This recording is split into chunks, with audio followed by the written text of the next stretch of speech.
Good afternoon. Residents of the whole municipality and nearby communities are expected to face water supply disruptions after Ghana Water Limited in the Volta region shut down operations at the TVET treatment plant following dangerously high turbidity levels in the raw water source caused by recent heavy rains.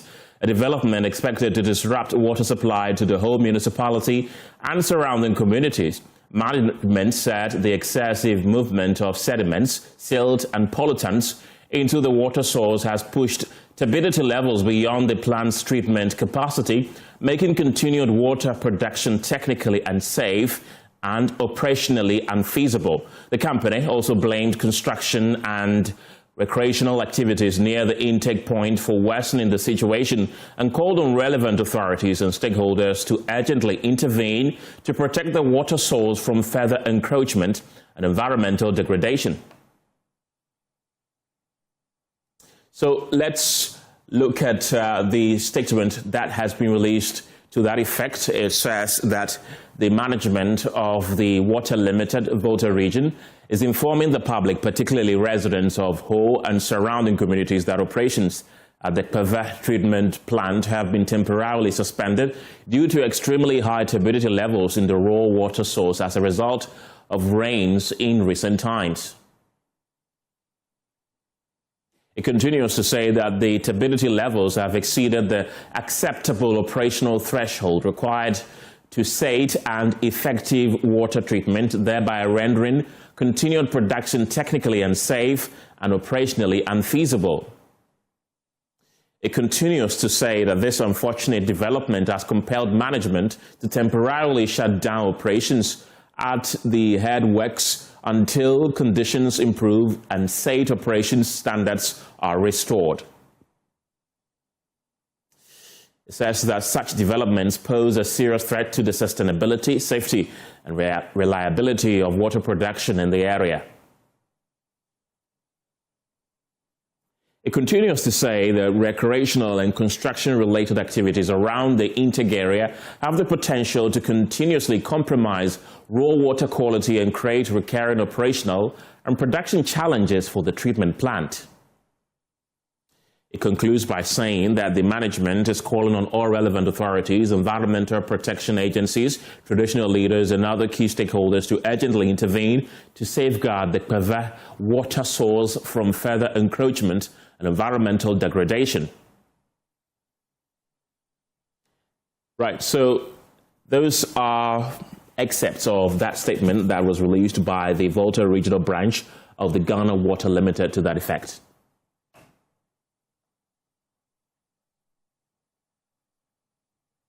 We still while in the Volta region and speak to our resident correspondent, Ivy Setoji, to get a sense of the expected impact. Ivy, how many households are likely to be affected by this?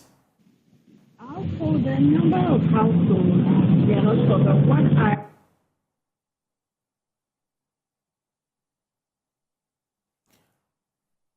We're trying to get Ivy Setoji, who's our resident correspondent in the Volta region, to understand the situation and how it is impacting the residents of TVET and neighboring communities. As you've been made aware already, they say that this is as a result of the recent heavy rainfall that has happened and also construction works going on around the area where they distilled the water. And we've been hearing from the Ghana Water Limited at the Volta region who are saying that if these things do not work out, it is going to be difficult for the residents of TVET to get water. Let's go on to Zoom again and speak to the Chief Manager of Public Relations and Communications at the Ghana Water Limited, Stanley Marty. Welcome to the program.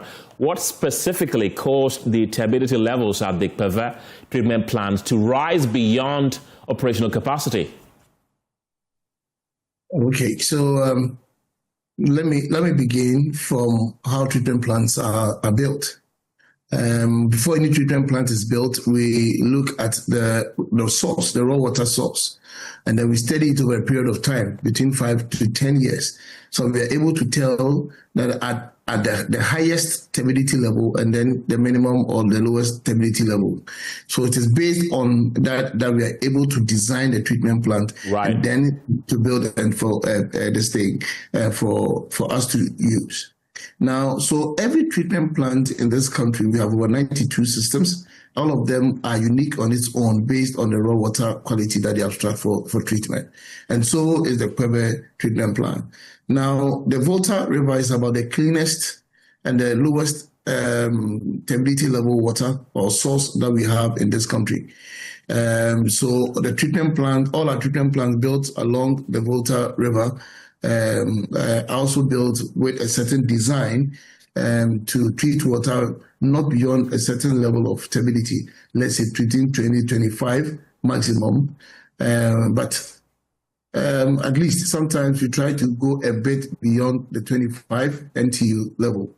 Unfortunately, this time around, we are unable to because we've gone beyond the threshold at all, the threshold in general. So as at the last point, we're recording over 400 NTU, over 100 NTU, which is way above the maximum threshold that a treatment plant can actually treat. And that is why we shut down. In October last year, the managing director and the management of Ghana Water Limited had gone to Kwebe because of similar issues. And then we have reported and warned that if the encroachment around the intake enclave is not stopped, then we are going to face these challenges. And anytime this occurs, then we may have to shut down. And so since that time, we've had these experiences. I mean, in October, it happened along the line till last week when they had to go off and on within a week. We had to go on about twice within a week. Currently, as I speak, most parts of Wo is without water because of the same issue. We have had to shut down because of the high turbidity of water in the Volta Lake, and it is just around the intake, and it's also as a result of the. Hello, Stanley. Do I have you? That's Stanley Mate there. He speaks for the Ghana Water Limited company. He's been providing some clarity as to the reasons behind the shutdown in the Kwebe enclave in the Volta region. Let's try one more time if we have him on the line. Stanley, you froze a bit. You can kindly continue. Oh, sorry. Okay, so what I'm saying is that now turbidity level, or as of last week, the turbidity level has gone above 100 NTU. Meanwhile, the treatment plant is supposed to treat water with turbidity just around 20-25 NTU.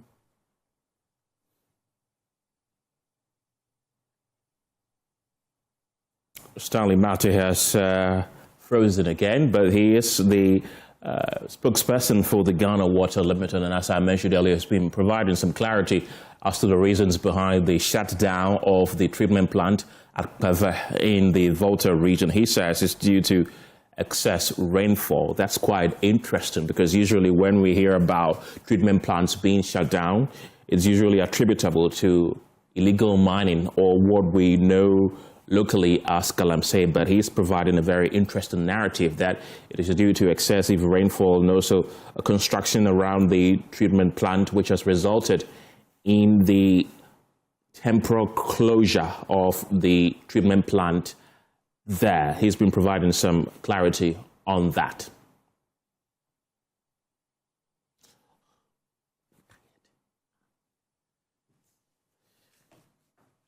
Right, so that's the gallons that you see on your screen, people trying to get some water for daily use. Stanley Mate, we're trying to get him back on the line to speak with us. He speaks for the Ghana Water Limited, and as I mentioned earlier, he's been providing some clarity as to why the treatment plant at Kwebe has been shut down. Stanley, I want to believe that we have stable connection to you now. Hello. I can hear you. Yeah, I think the internet was unstable. So reasons why we have shut down as human activities around the intake enclave. So now we see the human activities are taken. It's occurring a bit upstream, okay, on a hill. So what happens is that anytime there are rains, it washes off the topsoil and into the intake area. One, it's silting the area, and then two, is making the water turbid. It's also washing off a lot of debris into the intake area. And when this so happens, then we are unable to abstract the water for treatment. Even if you are able to abstract, the turbidity level is so high that the treatment plant is incapable of treating the turbid water.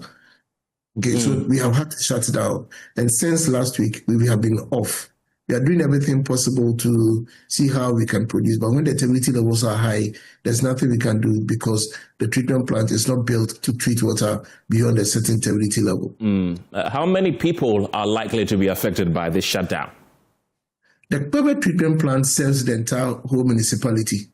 And then all communities along the transmission main into Ho. That's about 30 kilometers from Kpebe into the whole municipality. So you can imagine the number of communities along the line who depend on the Kpebe treatment plant for water, and then the entire whole municipality. So the entire area is affected. That's quite unfortunate. Let's say the population of the whole municipal area is affected. Quite unfortunate. And how long is this expected to last? We wouldn't be able to tell because one, we're expecting more rains in the rainy season, so definitely there'll be more rains. And that area is also an area where we have heavy rains, frequent heavy rains. And so we wouldn't be able to tell. Apart from that, the activities are still ongoing.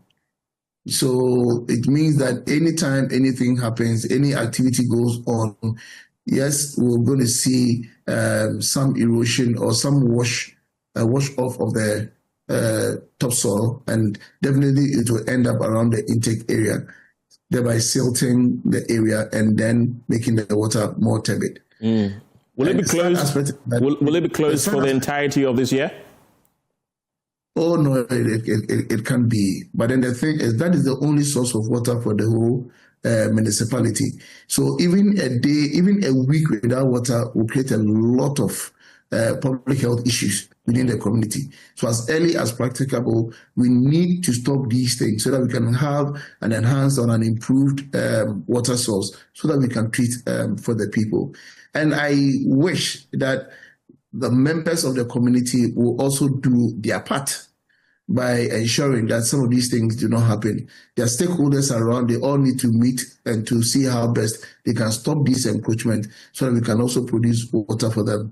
Last year, we had met with the Regional Security Council, and we had met with the head of the Regional Security Council, which is the regional minister for the place. We've met with the municipal assembly, the municipal chief executive, and the assemblymen. We've met with almost all opinion leaders, including the chiefs and elders. And so we're expecting that some action will be taken. If no action is taken, then the people of Ho should brace themselves for a similar occurrence anytime the turbidity levels go high beyond the threshold that the treatment plant can treat. With this being the only source of safe water in the whole enclave, as you've made us aware, what immediate measures is the Ghana Water Limited putting in place to minimize the impact on consumers? Because, as you are aware, even a day shutdown of this is worrying, and now you are not even giving us a timeline as to when you are going to reopen the power plant or the treatment plant. And this is one of the reasons why we are a bit worried, because the closest area where we can get water into Ho municipality will be around Sogakope, Keta, where we have another treatment plant, and we can only transport water from that area into Ho only via tankers, because there's no pipeline that can serve the area. And how many tankers in a day can we fetch, travel that distance to feed number of the population? You understand? Because a whole tanker cannot serve more than 50 people. You understand? And if you look at the distance, a tanker can only do, let's say, 2 trips in a day. Unfortunately, the Ghana Water Limited has no fleet of tankers to do that as well. And that is why we are worried. So that encroachment or that activities around the enclave must cease henceforth, so that we can continue producing water for the people. Water is life, water is health, and it's important that we give the people good water, so that they can consume, be healthy and productive to save our nation. And to what extent really have construction and human activities, you've mentioned encroachment around the intake point, contributed to the current situation really? And also, this is a double question, what are you doing beyond words, beyond just urging them to go? Because we know that these issues, if you just do it by word of mouth, it's not going to end anywhere. Unfortunately, the Ghana Water Limited cannot bite. It is not within our mandate to do anything. Ours is to produce water, and if there are any malpractices or anything untoward happening, we only have to report to the Regional Security Council, who will take it up, and then the rightful agencies will do what they have to do, and that we have done. We can't go and stop anybody from putting up a structure or having any recreational activity anywhere. It is not within our mandate. How long ago was that? Like I said, we saw the construction somewhere last year, and it affected us in October. And so management quickly moved into the area, assessed what happened, and gave the warning that if the Regional Security Council does not take immediate steps to stop the encroachment in that area, these are the things that are going to happen. And when it so happens, there's nothing that the GWCL can do than to shut down. So we have to choose between GWCL producing constant flow of water for the people to be healthy and productive for our nation, to one individual, a few people putting up a recreational activity to make money for themselves. So we have to, as a people, we need to choose the two. At the time of the shutdown, what was the turbidity level of the water there? It was around 95, about close to 100. And like I said, and then on average, what's the turbidity level on average?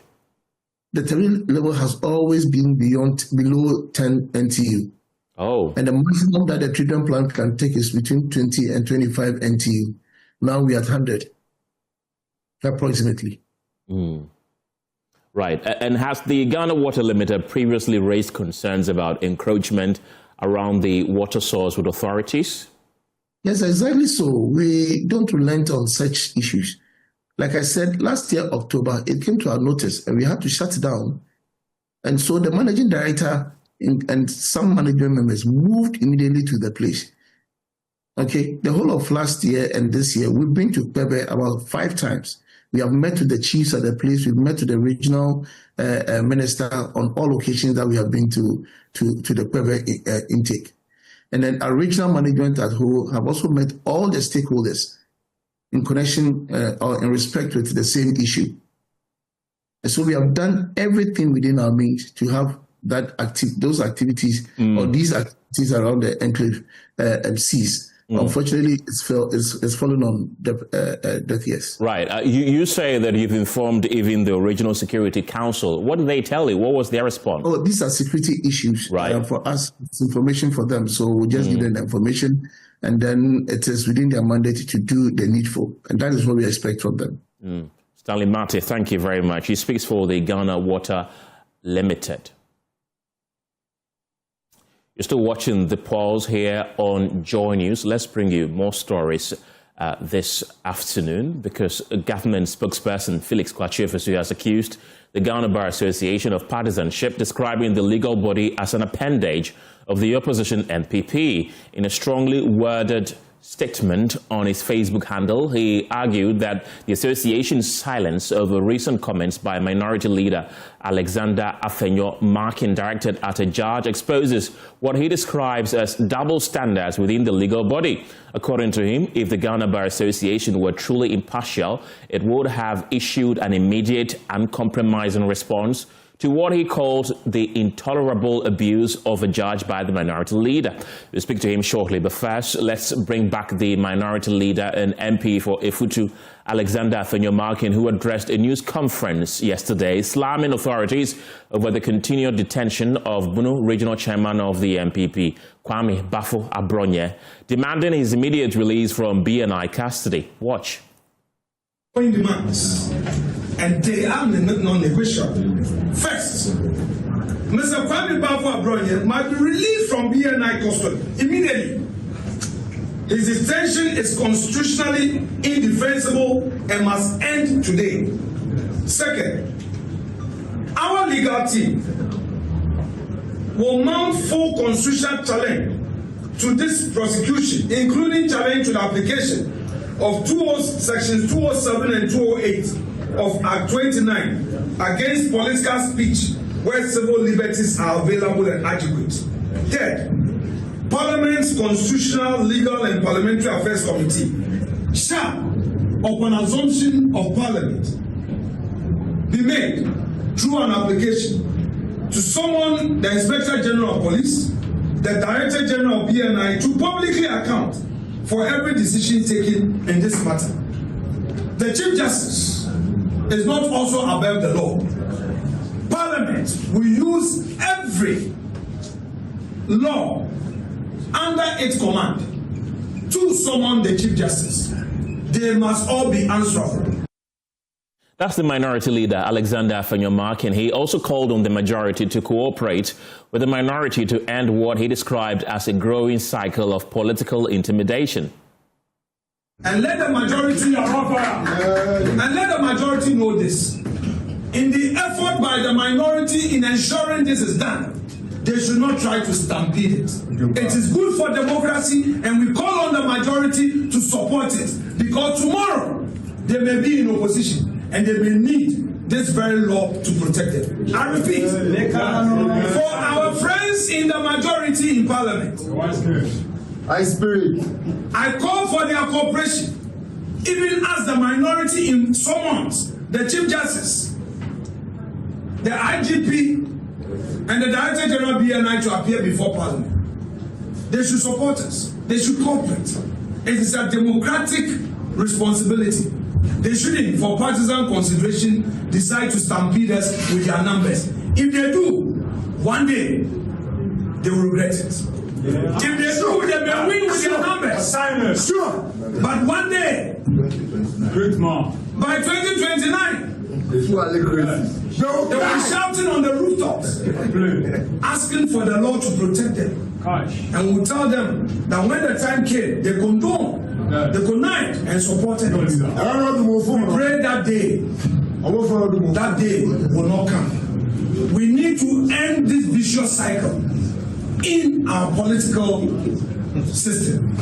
It is better for this country to sit together and work around the relevant issues that would ensure the growth of our democracy. And that is our demand on the NDC today.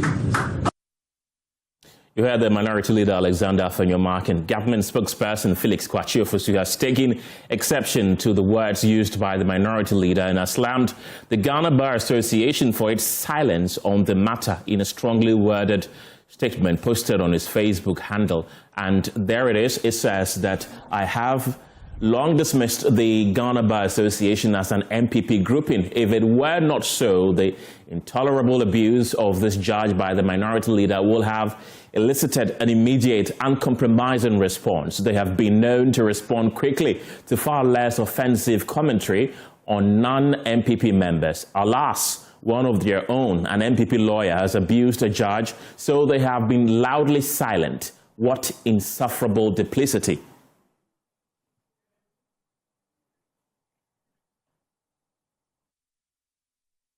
Statement that was released by the Minister in charge of Government Communications, Felix Kwakye, Ofosu a while ago.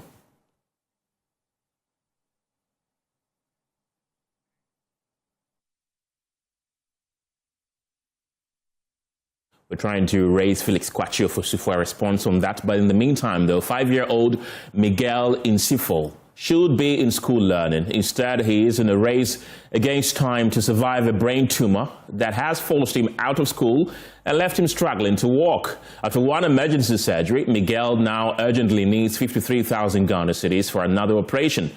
Florence Ahodagbe traveled to Gomua to meet him and has come through with this report. Are you sure dog is a non-living thing? No. Yes, example. Cheers. Clap for her. In this classroom at Blessed Little Angels School, 5-year-old Miguel Insifo has not been in school for the past 2 months. Dog, no. Now, instead of running around with friends or learning in class, Miguel spends most of his days at home. Walking has become difficult. Sometimes he struggles to keep his balance.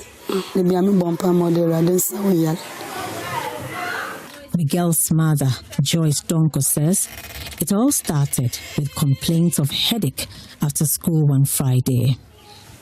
Friday, a week in a 6 March Tamaso.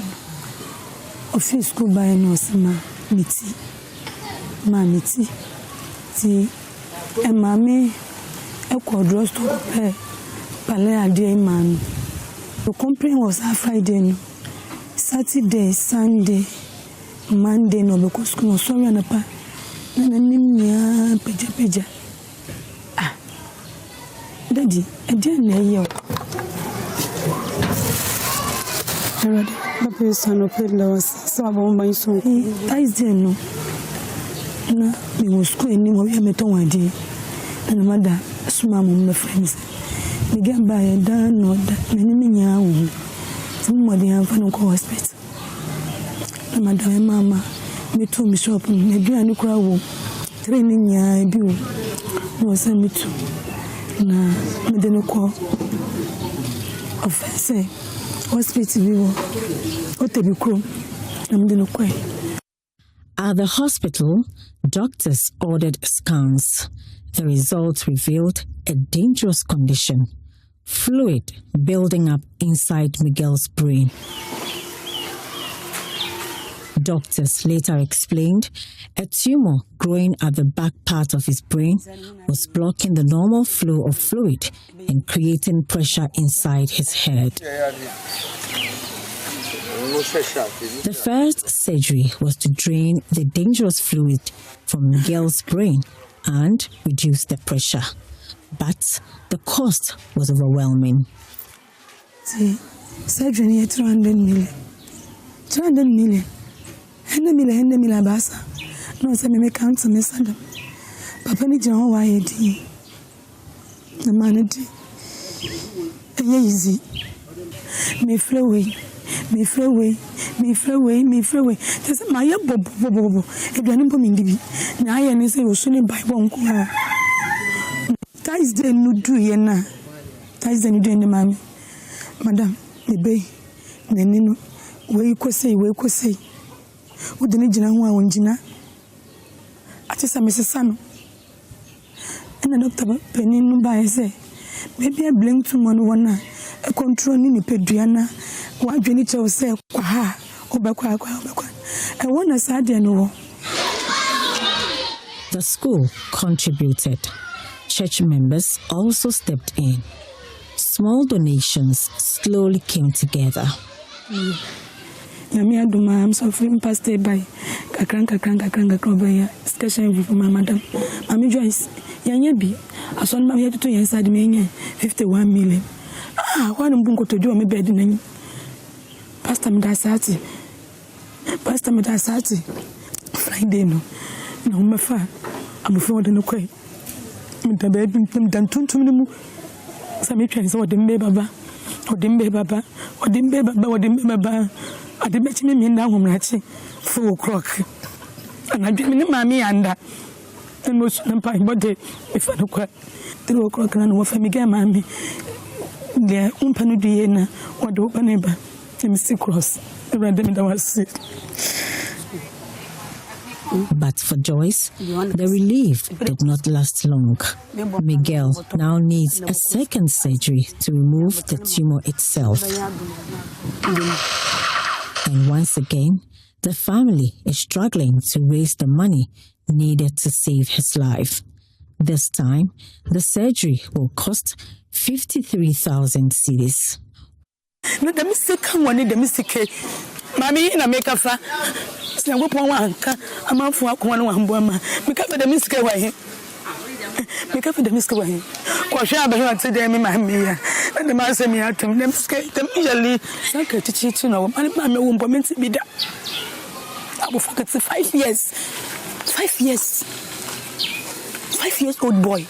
And then, you had a crack. To be slagged off. Oh, blah, my blah.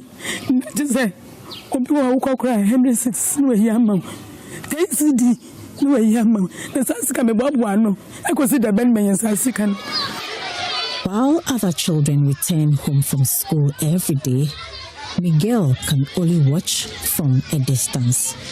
The classroom he loved now feels far away.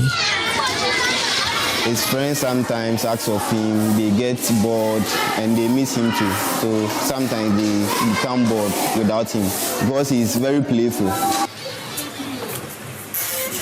For now, Miguel's school bag remains untouched, and the future his mother once imagined for him hangs in uncertainty. One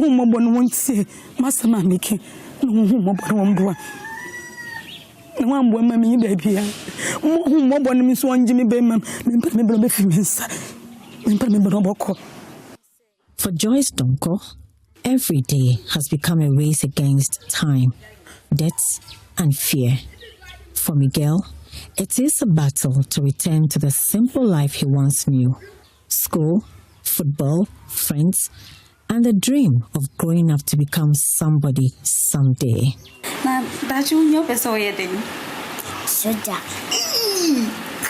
High five. Yeah.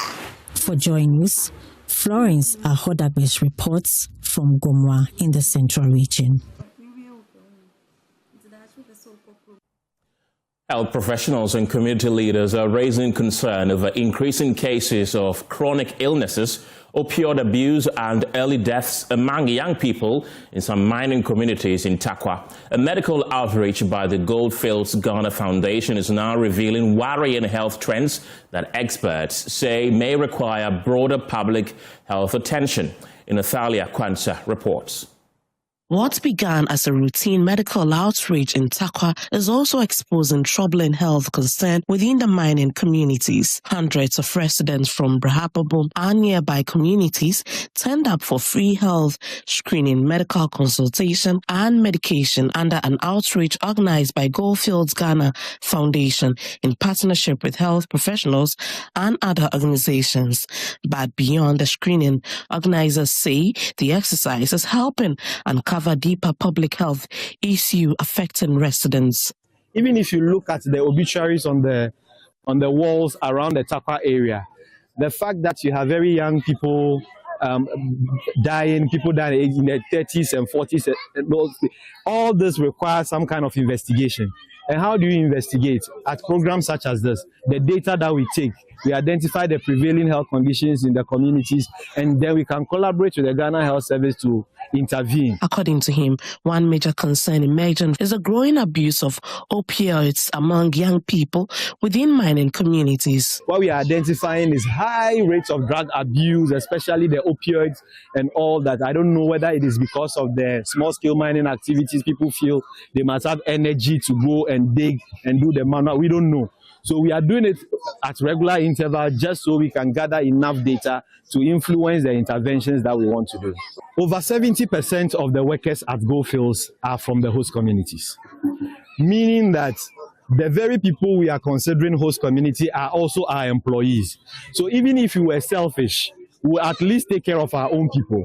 But beyond that, corporate social responsibility for the past 30 years that Goldfields has been involved in actually affects your bottom line. Medical professional participating in the outreach say many residents are also living with chronic illness without knowing their conditions. Then we are also screening for chronic diseases like hypertension, diabetes. If you come in and you have joint pains, we also want to do the test to confirm whether you have sickle cell disease as well. A patient, especially our elderly folks with musculoskeletal disorders. As you are becoming an adult, the first thing I would say is have a peace of mind, reduce stress, because it induces a lot of these chronic illnesses like hypertension.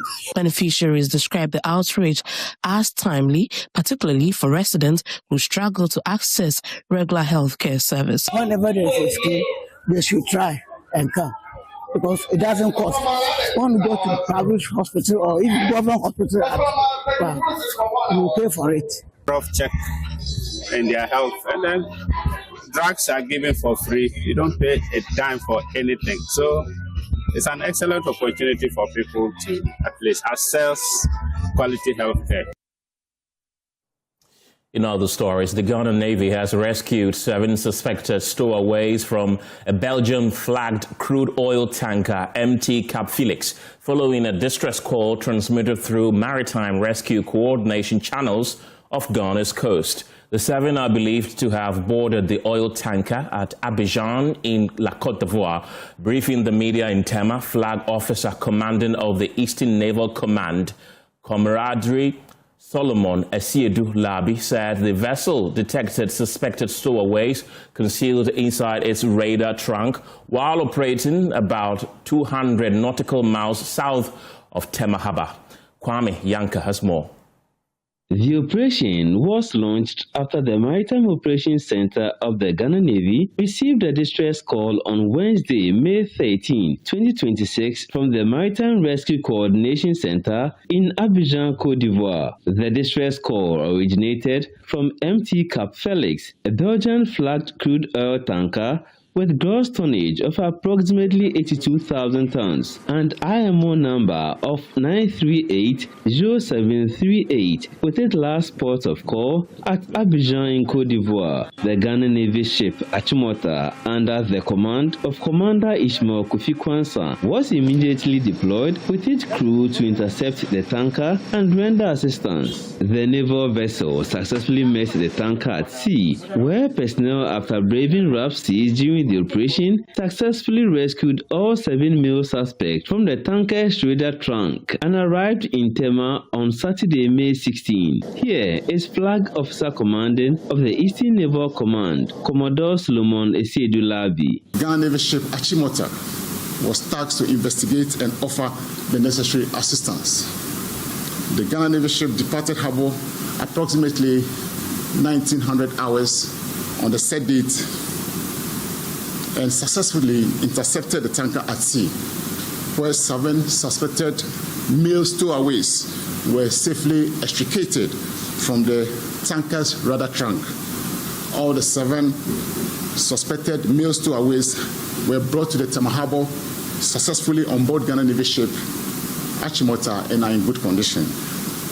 Preliminary investigations indicated that the stowaways are all Côte d'Ivoire nationals but belong to a Ghanaian community in Côte d'Ivoire.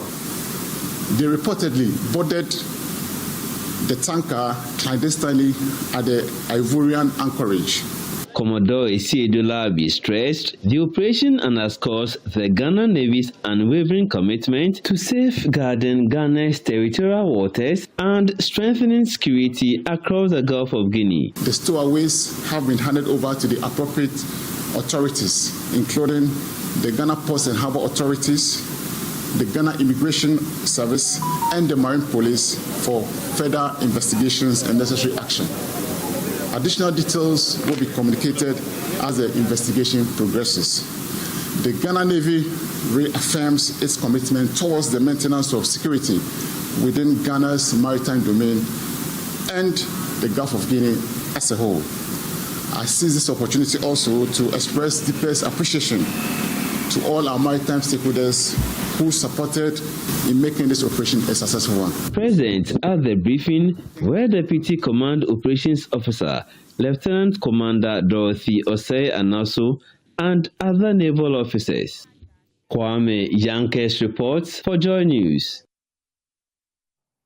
Away from Tema, the Public Accounts Committee is demanding answers from the Ministry of Labour and Employment over 2 vehicles bought with public funds but which cannot be traced more than a decade later. The issue emerged during scrutiny of the Auditor General's 66.7 billion Ghana cedis government arrears special audit report, which flagged a payment claim of over 200,000 Ghana cedis for the purchase of 2 Nissan Tilda saloon cars. Ministry officials told the committee documents relating to the transaction cannot be traced because the vehicles were supposedly procured in 2011. But the controversy deepened after officials also disclosed that Japan Motors, the company contracted to supply the vehicles, is still demanding payment in 2025. Here's the Director of Finance at the Labour and Employment Ministry, Mary Nimson, attempting to provide some explanation to Park.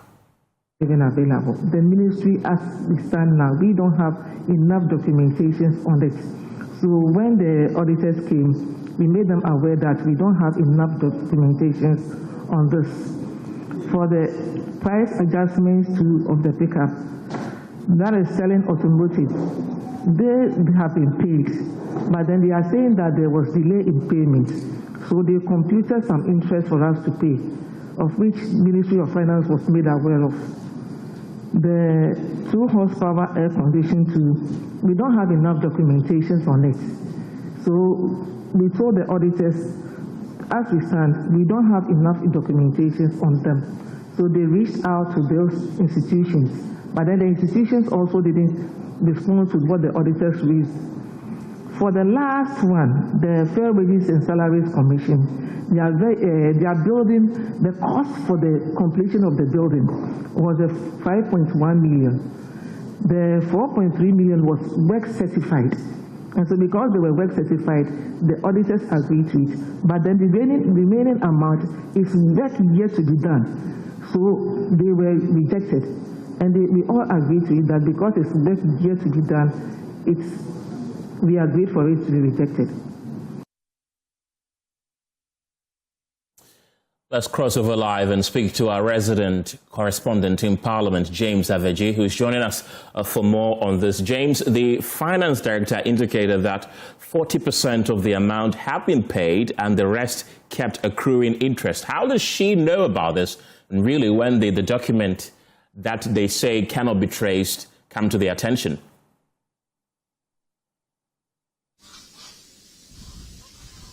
Hello, James. Well, Ken, that was a question posed to Mrs. Mary Nimson after responding to the statement.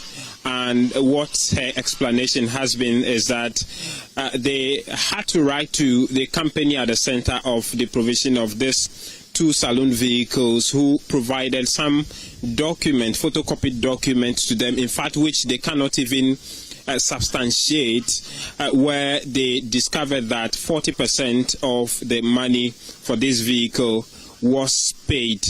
On the issue about the accrual of interest was on another set of vehicles, some pickups, which were procured, which the committee said the company was demanding for some interest. The explanation has been that the payment for those 2 pickups, because the payment delayed, the company, a different company which provided those 2 pickups, were demanding interest on it. We can listen to the exchange between Honorable Akwesi Konedu and Madam Mary Nimson on these 2 saloon cars, which, as we speak, cannot be traced at the ministry. Able to tell the committee that 40% of that amount was paid, and that subsequent to the auditors making verification with the suppliers, we could not find the 60%, and that is where you agreed to the rejection. If you did not include this, how did you get to know that 40% of this amount was paid? And upon what documents did you verify the 40% from? Thank you, Mr. Chair. What happened was we saw this one by the auditors. We reached out after the auditors have finished and we were supposed to come here. We reached out to the Japan Motors and other people to give us, for us to get information as to what transpired. And that is how come we got some information on them. We got some photocopies, but then we don't have actual documentation. You see, we are talking about outstandings to be paid. We can't just use any photocopy that somebody has given you to confirm that this is supposed to be paid. We need documents, real invoices and things to be paid. So if we don't have them, we can't just say that these are outstandings and they are credible, so validated we should pay. We don't have them. These are some photocopies that we got, and that speaks to the issues. But as to documentations, as in the originals, for us to put before for payment to be done, we don't have them. And James, how was this resolved?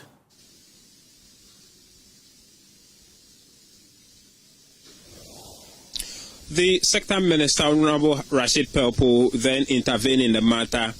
According to him, the vehicles were supposed to be procured for the Social Welfare Department, which in 2011 operated under the Ministry of Employment, which has since been moved to the Gender Ministry. So what he wants to do now is to liaise with the Social Welfare under the Gender Ministry to know whether that vehicle moved with them to the Gender Ministry, and if indeed the vehicles have been procured and the state of health of those vehicles. The committee demanded that whatever comes out of that fact-finding mission he promised to embark on should be brought to the committee, which will form part of the final recommendations on this particular 2 missing saloon vehicles. About making profits, and those profits they paid to you over 8 years at the Finance Ministry as corporate taxes. Policy decision and policy leadership ought to make sure that we took steps to protect the customer. And I'm saying that we, under this reset agenda and under a responsible government, have done so. Minister, no, Honorable, I'm also a member of Parliament. Don't do this. Minister, please, I am on the floor, Minister, Honorable. Let me make my point. No, you won't heckle me. Don't play sentiment. But we beg you. Until and unless policy decision is making, Honorable, you need to rein in the Honorable member. She's being unruly. No, you are being unruly. Please, this is unbecoming of a member of Parliament. Please, Minister, listen, you don't have the floor. No, I have the floor. No, you have asked me a question. I have the floor. You will let me answer the question. Minister, no, you will let me answer the question. No, you won't do that, Abina. You won't do that today. Let me finish. Minister, let me finish. No, you don't tell us what you want to do. But you've not brought me here to talk down on me as well. Nobody's doing that. I listen to you go on. You are listening to me as well. Respectfully, we have asked them to roll out. We have asked them. Respectfully, can you turn off your mic? The chair gave me the floor, please. Minister, Minister. Honorable, don't do this. This is our committee.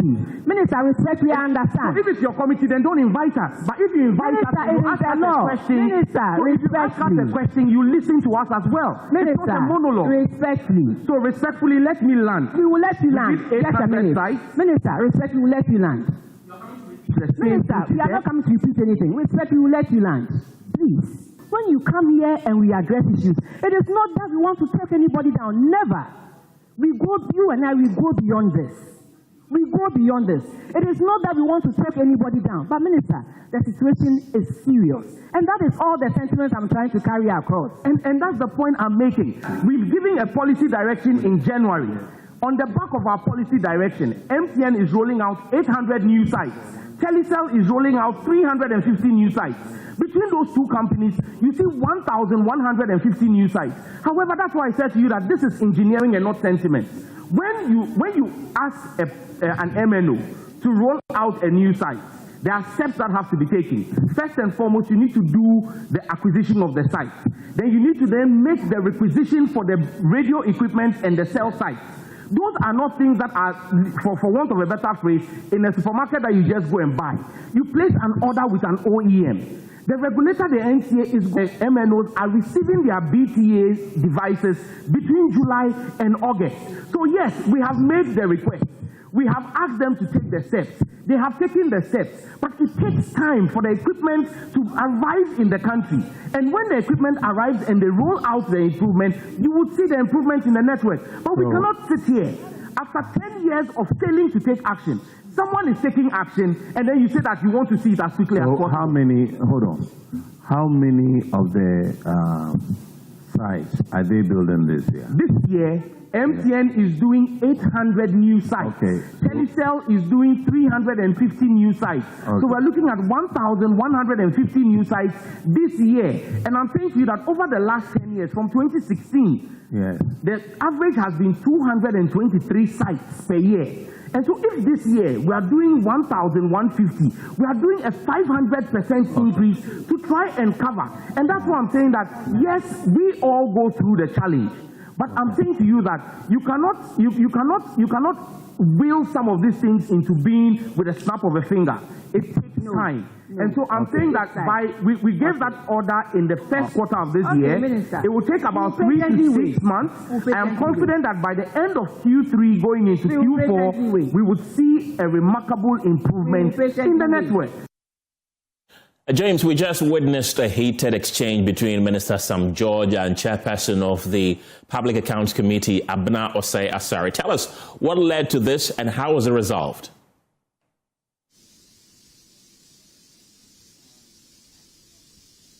Well, Ken, that was a public interest question that was asked at the tail end of the Communications Ministry sitting before the Park Committee. Honorable Abna Osei Asari sought to seek clarification on why customers, Ghanaians, continue to experience poor network service delivery across the country when the books of the major network, mobile network operators seeks to reveal huge profit they make from Ghanaians every year, but don't seem to do much in order to improve their network service delivery. It is in the response to that where Sam George indicated that some steps have been taken, just that there's a bit of delay in that, and that they are trying to hold all of the MNOs accountable and do due diligence in their work, citing the last 10 years of the this same project occurring without the previous government doing anything about it. Honorable Abna Osei Asari took objection to that, and it became a government against government conversation on who did what and who didn't do what. Ken, I must tell you that even before that, there was another clash between Sam George and Honorable Akwesi Konadu over some 700 million Ghana cedis, which was rejected as part of, suspended as part of claims raised by the Communications Ministry in that special audit report. We spoke to Sam George after the proceedings to ask him whether we should be worried about what happened and what this meant to the relationship between himself and members of the committee. This is his response.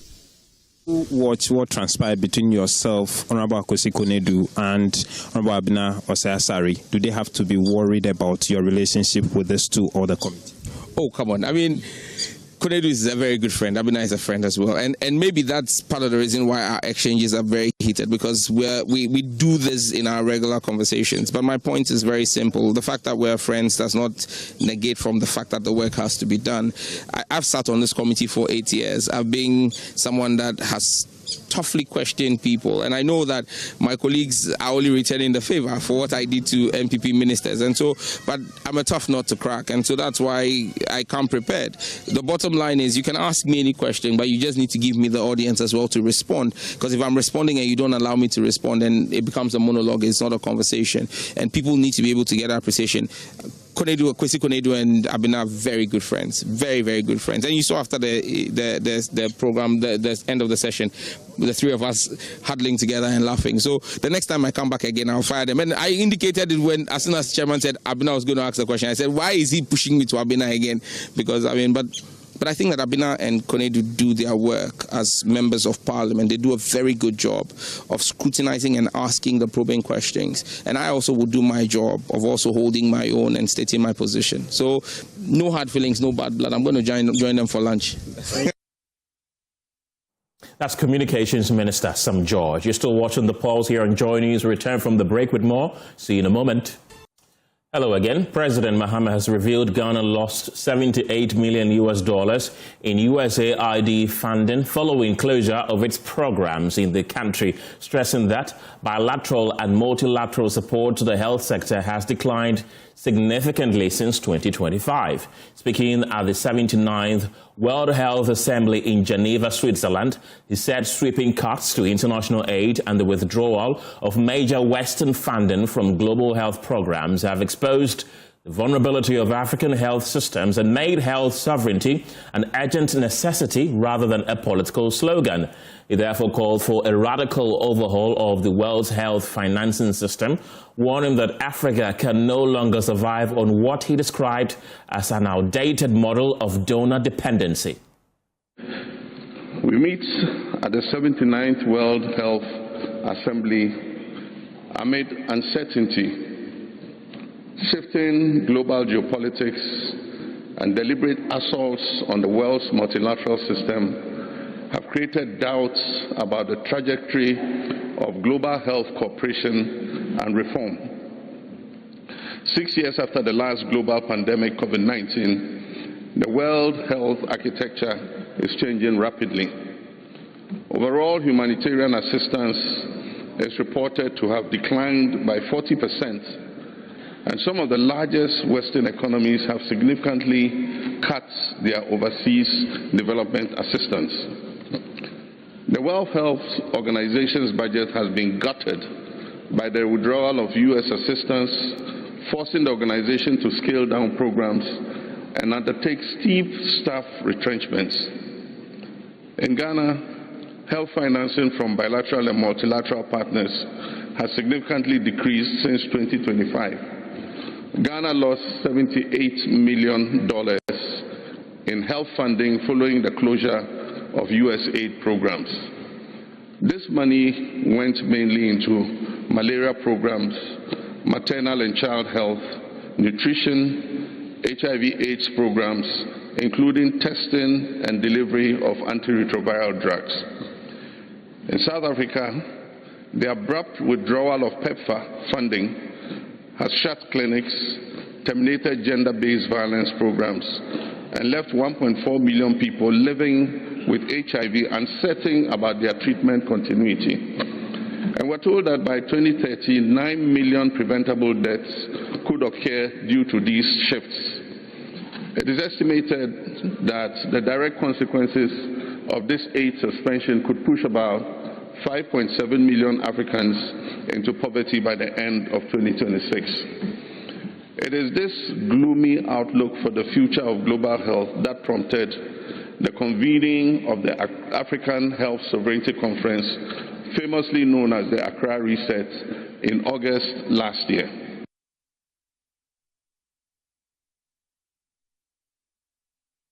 Well, President John Mahama has convened the Geneva Clarion Call, a high-level dialogue hosted by the Accra Reset Initiative to launch a new suite of sovereign health instruments designed to bridge the widening gap in global health financing. The event, being at the Global Health Campus, brings together a powerful coalition, including the World Health Organization, Gavi, the Global Fund, the Pandemic Fund, and the Rockefeller Foundation. It comes at a critical juncture where global health development assistance has plummeted by 21% in a single year, and the U.S.'s withdrawal from the World Health Organization in early 2026 has left a significant gap. Let's take you live to Switzerland.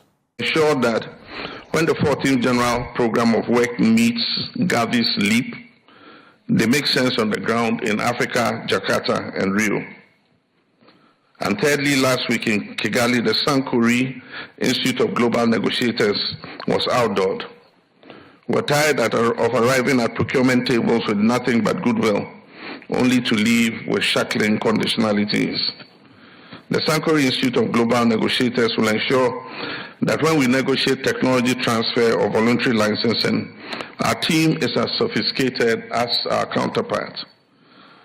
But even with reform and negotiation, we need a switchover mechanism. The architecture of global health was built in 1948 when most of Africa was still colonized. It was designed with the assumption that financing comes from outside and standards are set elsewhere, and Africa is just the consumer. Today, as the AU champion of African multilateral financial institutions, it is estimated that Africa has over $2 trillion in investable funds. The Afro-Exim Bank has pledged $2 billion for manufacturing. The political will is there, and the funding is there. What is missing are investment-ready pipelines. And so Hinge, the Health Investment National Gateway Enablers, is our response. It is a deal room, not a boardroom. It will focus on maternal health and bioinnovation. And our commitment is simple but aggressive. We will deliver bankable co-finance deals within 2 years. 24 months, not 24 years of communiques, not 24 validation workshops. We've asked the IFC, the AFD, and the Afro-Exim Bank to join us in a post-summit retreat to anchor the first structured deal room before the UN General Assembly is held in September this year. We cannot afford a leisurely pace when 182,000 women in sub-Saharan Africa are going to die this year in childbirth. To those who think their crime reset is a fleeting performance, we're digging in. Our coalition is backed by a presidential council from across Africa, Latin America, and Asia. Our guardian circle includes leaders like President Obasanjo, President Johnson Sirleaf, and Gro Harlem Brundtland. These are people who do not show up for pretty photo opportunities. They have proven track records of working for the advancement of our world. And furthermore, we will lead by example. And as I said already, in Ghana's 2026 budget, we allocated 34 billion cedis, that's $3.4 billion to healthcare alone. As you move into panel discussions this evening, I want one question to ring in this room. While we talk and plan here in Geneva, all the health workers in the chiefs compounds in the northern region of Ghana want to know is when these reforms we talk about will make a difference in the healthcare outcomes of the communities they serve.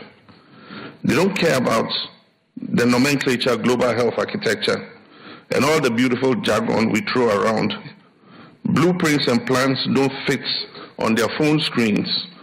All they care about is how vital supplies can reach them on time, whether they can safely transport a referred mother on a 3-hour journey to the nearest district hospital. And so let our meeting here in Geneva talk to these rural health workers through a partnership that involves African governments stepping up also to the plate. The Akan people of Ghana say, there's nothing wrong with reaching back to fetch what you forgot. And that's the famous Sankofa bed. What we forgot is our agency. And so tonight we must reach back to the spirit of Bandung and march forward claiming our sovereignty. We're stretching forth our hands and claiming our destiny. And let our partners march along with us. After all is said that if you want to go far, you go together. We want to go far, and so we will go together with our partners. I thank you for your attention. Mr. President, thank you very much.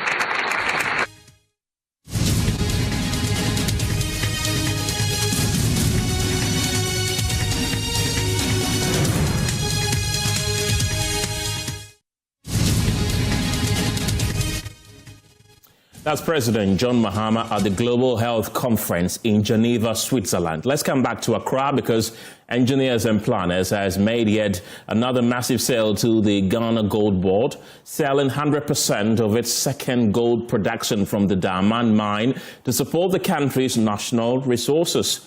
The local mining giant believes bold steps like these, if replicated by other mining firms, could play a crucial role in strengthening Ghana's economic stability and accelerating national development.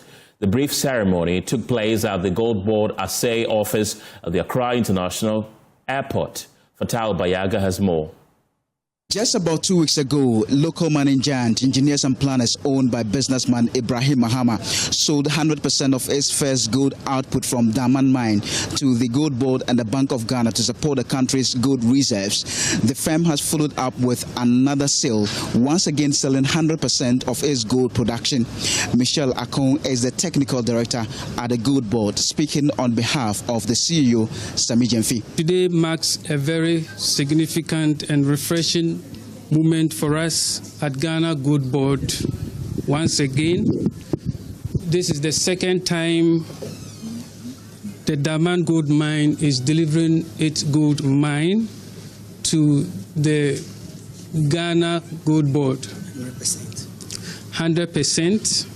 And we highly commend Dr. Ibrahim Mahama, the CEO of the Jata Group Holdings, which is a subsidiary of the Daman Gold Mine is a subsidiary of the Jata Holdings.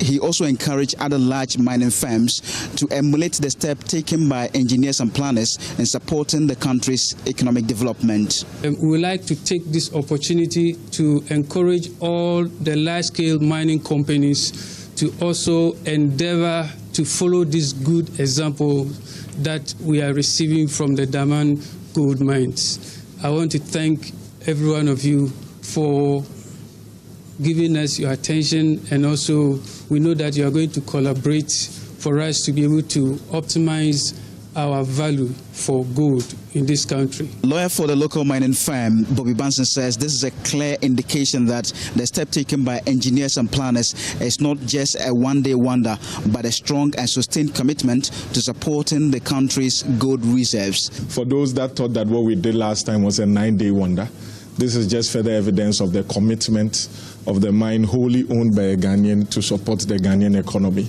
Like he said, if all other large-scale mine companies would think of the Ghana's interest first above personal profits, the economy would, in the long term, be sustainable and for the benefit of every person, not one or two. And so if one large-scale mine owned by a Ghanaian is doing this, you can imagine if all the large-scale mines are owned by Ghanaians who have the interest of Ghana at heart, what the economy will be like in the next 3-4 years. So this is a further testament of the commitment of Daman Gold Mine and the Jata Group Holding to support what is our own, like he has committed.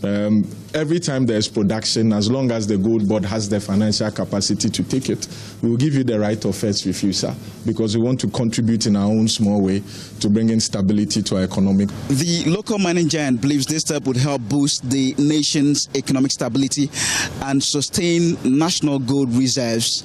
Reporting for Joy News from the Accra International Airport, I'm Fatal Bayaga. The National Anti-Illegal Mining Operations Secretariat, NIMOS, believes the upcoming rainy season could significantly weaken illegal mining activities on Ghana's water bodies. Addressing journalists during the presentation of 100 confiscated water pumps to the National Service Authority, NIMOS Director of Operations, Dominic Boa, explains that heavy rains are expected to force Galamsey operators off rivers and streams, allowing security personnel to step up the removal of metal chassis and other equipment used for illegal mining, while efforts continue to reclaim polluted water bodies. NIMOS is active on the ground. We are focused and we are poised to ensure that our water bodies become clearer. We are approaching the rainy season and we want to pray and hope that because the Galamseyers don't like the rain, to be frank with you. So once we are able to clear the metal chassis, GISDEC are helping us to remove these metal chassis. And once we remove them and they are no longer there, they cannot come and quickly replace them. So on the Ankobra, we are there. On the Ofin River, about 17 people were arrested directly on the Ofin, and you arrest them, they come back. Our job ends operationally when we move them from the water handover to the police. So we have over 300, as I speak to you, 300 operatives in the field. There is a desperate plea for help from residents of Mori in the Central region who have been displaced by tidal waves. The incident, which occurred on Saturday, has destroyed property and left over 80 residents without shelter. Some of the affected residents who spoke to Joy News pleaded for urgent help to avert outbreak of disease as they are now sleeping in the open. Abigail Asel has the rest of the story. The tidal wave incident, which struck Mori on Saturday, displaced more than 80 residents, destroyed properties, and brought normal life in the fishing community to a standstill. With several families stranded and struggling to salvage their belongings, affected residents are urgently appealing to government and other relevant agencies for immediate relief and support. We need urgent help from our president, our DC and our MP, Honorable Ofusukwache. More than 80 of us are displaced and have lost our homes. We have nowhere to shelter our children. So we need urgent assistance, particularly shelter. We are pleading with our leaders and NGOs to extend a helping hand to us. The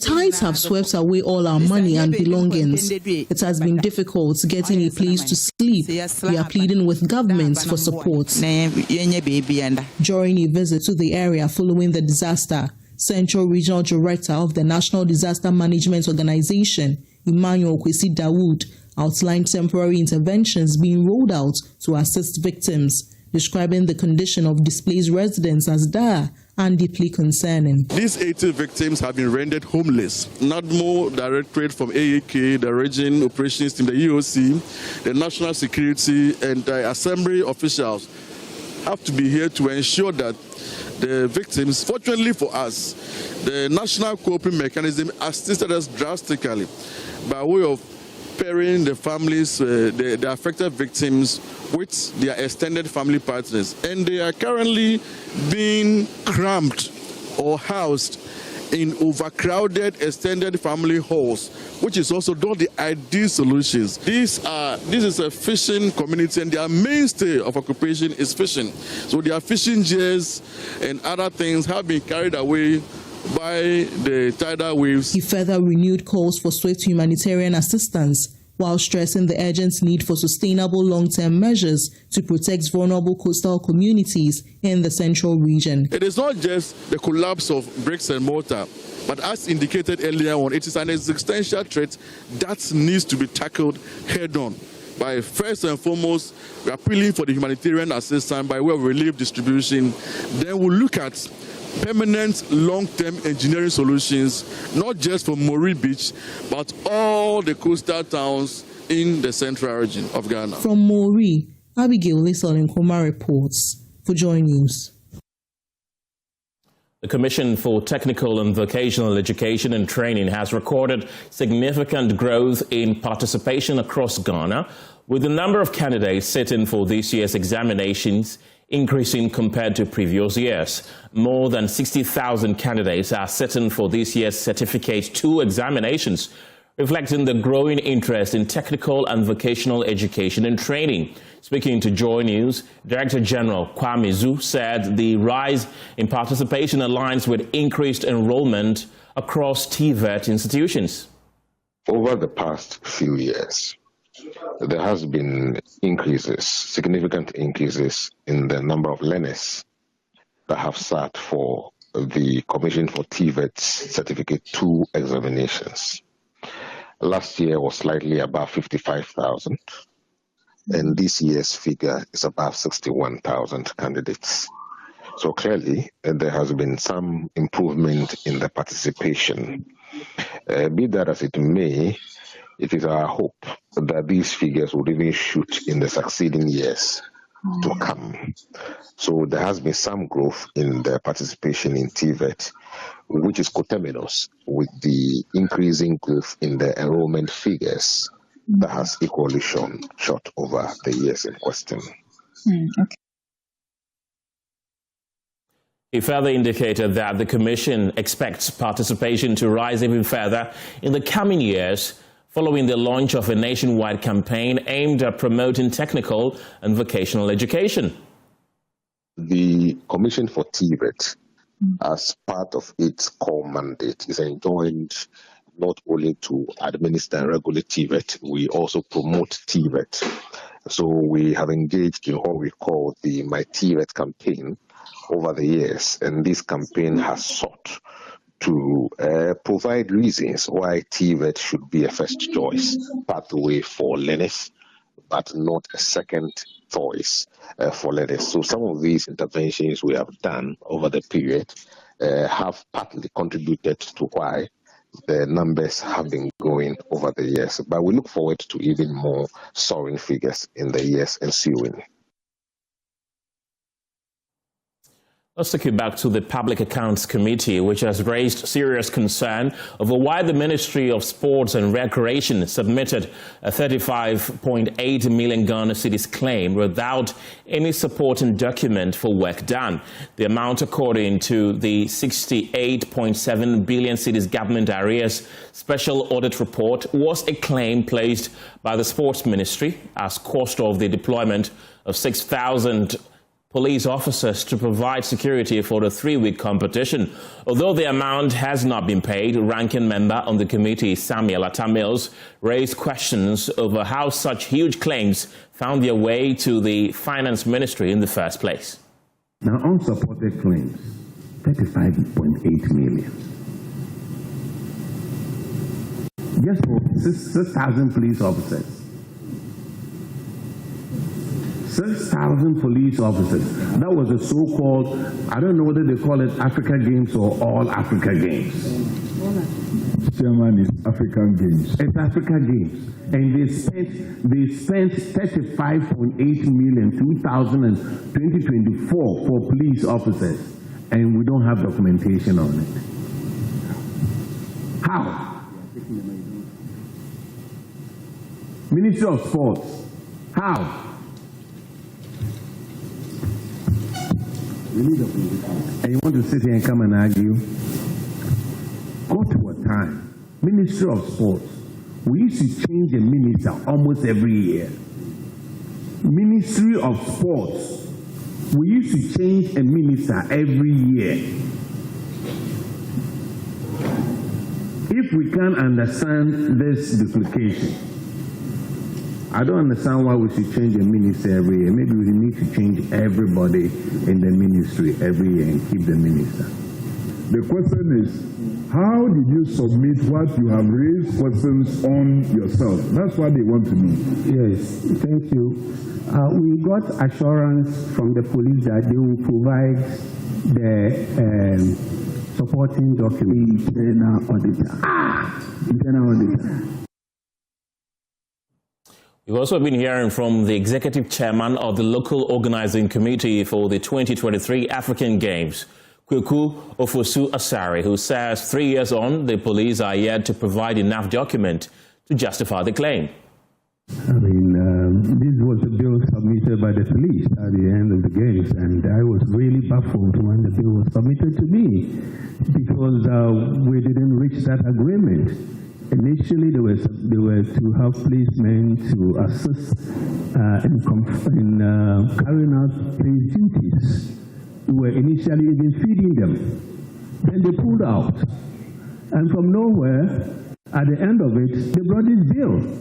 And I wrote to them to justify why such a quantum. And they couldn't justify. So that is where we've gotten to. I was shocked to the marrow with the kind of bill they brought. And I said, please give us justifications and break it down to support what you are claiming. The Municipal Chief Executive, Emmanuel Kwame Frimpong, has painted a grim picture of the Assembly's finances, revealing, quote, an abysmal 22% internal revenue mobilization for the first quarter of 2026. Speaking at the 9th Assembly's seasonal meeting in Bechim, the MC also sounded an urgent alarm over rising youth drug abuse and deadly illegal modifications to commercial tricycles. Emmanuel Edujemfi reports. Out of a targeted 1.2 million Ghana cedis in internally generated funds for the first quarter of the year, the Tano South Municipal Assembly managed to collect a mere 22%. With regards to internally generated fund, the Assembly is not doing well. As at 31st March, we have made about 22% of our target of around 1.3 million Ghana cedi, which is relatively low. To bridge this gap, the Assembly is putting up strict measures. Right now, we are putting up a lot of strategies on how to generate more revenue for our municipality. Regular collectors, we are going to place embargo on them if they are not able to make up the 3 times revenue generation that they are supposed to generate as compared to the salaries that they are taking. We are also going to organize training workshops for them on how to maximize revenue mobilization, and any issues that they have, we will try and solve it for them.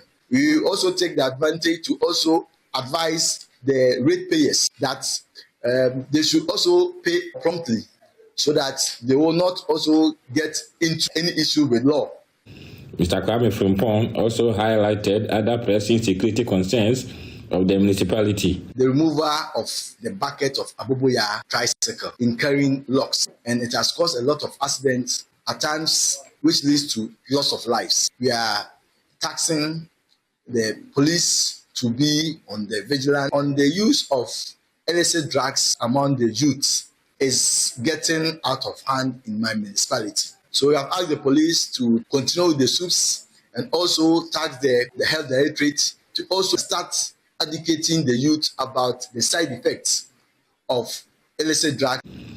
As the Assembly tightens the screws on tax evaders, reckless riders, and drug dealers alike, all eyes will be on the Tano South Municipality to see how effectively these new directives are enforced. Emmanuel Edujemfi, Joy News, Bichim. Malaria, anemia, hypertension, and cataract have emerged as major health conditions of concern in the Asin South District, prompting renewed calls for the public to prioritize regular medical checkups. Speaking during a health and social outreach program organized by the Daniel Into Obese Foundation, optometrist Obed Amwa also urged the government to improve access to quality healthcare, particularly in underserved communities. More than 200 residents of Asina Chiase and Asina Samankese in the Asin South District of the Central Region benefited from the first health and social outreach program of the year, organized by the Daniel Into Obese Foundation. President of the foundation, Elizabeth Obese, said the initiative is aimed at complementing government's efforts to improve livelihoods, particularly in underserved communities. I believe that healthcare is paramount to human development. We have to be healthy before we can do our farming or any activity that we are undertaking. We have to be first and foremost healthy. But we realize that the government alone cannot shoulder this kind of responsibility. So individuals, philanthropists, non-profit making organizations are expected to support government initiatives in this direction. That's why at DINOF, which is Daniel Into Obese Foundation, is one of our primary objectives to do this. And we don't only provide the healthcare, we also provide clothing for the community, because we realize that sometimes they are in need of such clothing. And anytime we have brought such clothing, so you could see the happiness and the joy that the community expresses. So we are happy that we are able to also support government in this regard. Speaking during the outreach, optometrist with the foundation, Dr. Obed Amwa, while raising concerns over some health conditions detected during the exercise, urged the public to prioritize regular medical checkups and called on government to improve access to health care, especially quality eye care services in deprived communities. We recommend that people frequently seek medical care. They don't have to wait till they are critically ill before they go for checkup. You can decide to go for a checkup once every year. And then when it comes to government, it's imperative that government ensures that eye care, access to eye care is made available to every community For instance, the CHIPS compound here they don't have any eye care professional. So we recommend that at least government must ensure that there's equitable distribution of eye care professionals so that people will be able to have access to quality eye care promptly. Some beneficiaries also appreciated the intervention. The workers, how they talk to us, it's in a polite way. Yes, they are respectful and they do everything well. Yadamase nya yenwa ya yentum wa wontum nden nyinala wa mobie duru wa hwemo framba nkakraba nyinala yadamo nyina ase wo adoya moda abare yen. From the Asin South District, Abigail Lisol reports for Joy News. Well, let's bring you more health stories this afternoon because new research presented by the University of Ghana kidney specialist, Professor Vincent Boyma, suggests Akans may be more genetically predisposed to chronic kidney disease, raising major public health concerns for Ghana's largest ethnic group. According to the Ghana Statistical Service, Akans make up over 45% of the population, a figure experts say makes early screening, prevention and affordable kidney care even more urgent. Professor Boyma says the findings should not be to create fear or stigma, but should guide Ghana's planning for kidney disease prevention and treatment. The following report has more. Professor Vincent Boyma says a major genetic study described as the first of its kind in Ghana with a large sample size suggests Akans may have a higher proportion of high-risk APOL1 gene variants linked to chronic kidney disease than groups such as GANS and EWES. The finding is significant because Akans are Ghana's largest ethnic group. The 2021 Population and Housing Census puts the Akan population at 13.9 million, representing nearly half of the country's population. 37.2% of Akans have the two risk variants, compared to 19% of the GANs and 17% of people from the Volta region. But Professor Boyma is cautioning against fear or stigma. He says genetic risk does not mean every Akan will develop kidney disease. He explains that the danger becomes greater when genetic risk is combined with factors such as high blood pressure, infections, late diagnosis, and poor access to treatment. The reason for this is not known, but this poses a huge public health problem, which requires that we put measures in place to screen people at high risk of developing this gene-associated kidney disease and tailor-made treatment that will improve their outcome. Professor Boyma also says kidney disease and other long-term illnesses do not affect only the body. They also affect the mind. He says many patients suffer anxiety, depression, and emotional distress because of treatment costs and uncertainty about survival. He is calling for a new kidney care model that combines genetic research, mental health support, and community-based screening. When you find the underlying cause, target it with therapy and treat the patient like that, that means that you probably are able to improve outcomes of care. And that is the precision therapy we are talking about. Professor Boyma says Ghana must invest more in prevention, early diagnosis, affordable medicines, and stronger primary health care. He's warning that without early action, kidney disease will continue to place a heavy financial and emotional burden on families. The Church of Pentecost, in partnership with local and international health organizations, has officially launched its 2026 Medical Missions Outreach in Abesewa, located in the Ashanti region. Emmanuel Edujenfi reports that the initiative targets severe gaps in healthcare access for thousands of families in rural communities, offering free surgical healthcare and general medical care. Organizers describe the intervention as practical Christianity, a holistic mission to heal both the body and the soul. Abesewa community and its environs are facing critical health challenges, with quality surgical and preventive care long out of reach for many. The Church of Pentecost and its partners have stepped in to bridge that gap, launching a massive medical campaign Apostle Ebenezer Hagan is the youth director of the church. When Jesus came, he wasn't bottled by the walls of the church. We saw Jesus moving out the street to the market. We saw him healing the sick. We saw him meeting needs. And that is what the church that is for Jesus is supposed to be. And so this medical outreach is a pure expression of our vision and the pursuit that we are given to come out there to show the love of Christ. I mean, to those who are sick, to those who need, various kinds of surgery, those who need medical attention, those who need the gospel preached to them, we are bringing all of it in a holistic pack. Pastor Kofi Osu-Boakye of Pensa International added that young professionals worldwide have been mobilized to drive this vision. We are bringing doctors, primarily surgeons. They specialize in different medical aspects. A year ago, we had the experience in Passa, where we treated all sorts of surgical treatments across the spectrum. Once again, we are coming back to Ghana. The objective here is to put into practice Christianity.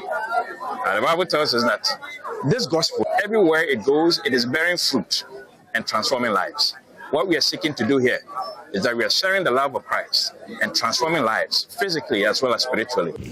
To sustain this, Pentecost Social Services Director, Pastor Benjamin Asaro-Yeboah, noted that the church treated over 249,000 people for free last year and hopes to multiply the number this year. Last year, we provided access to healthcare to over 249,000 people in Ghana.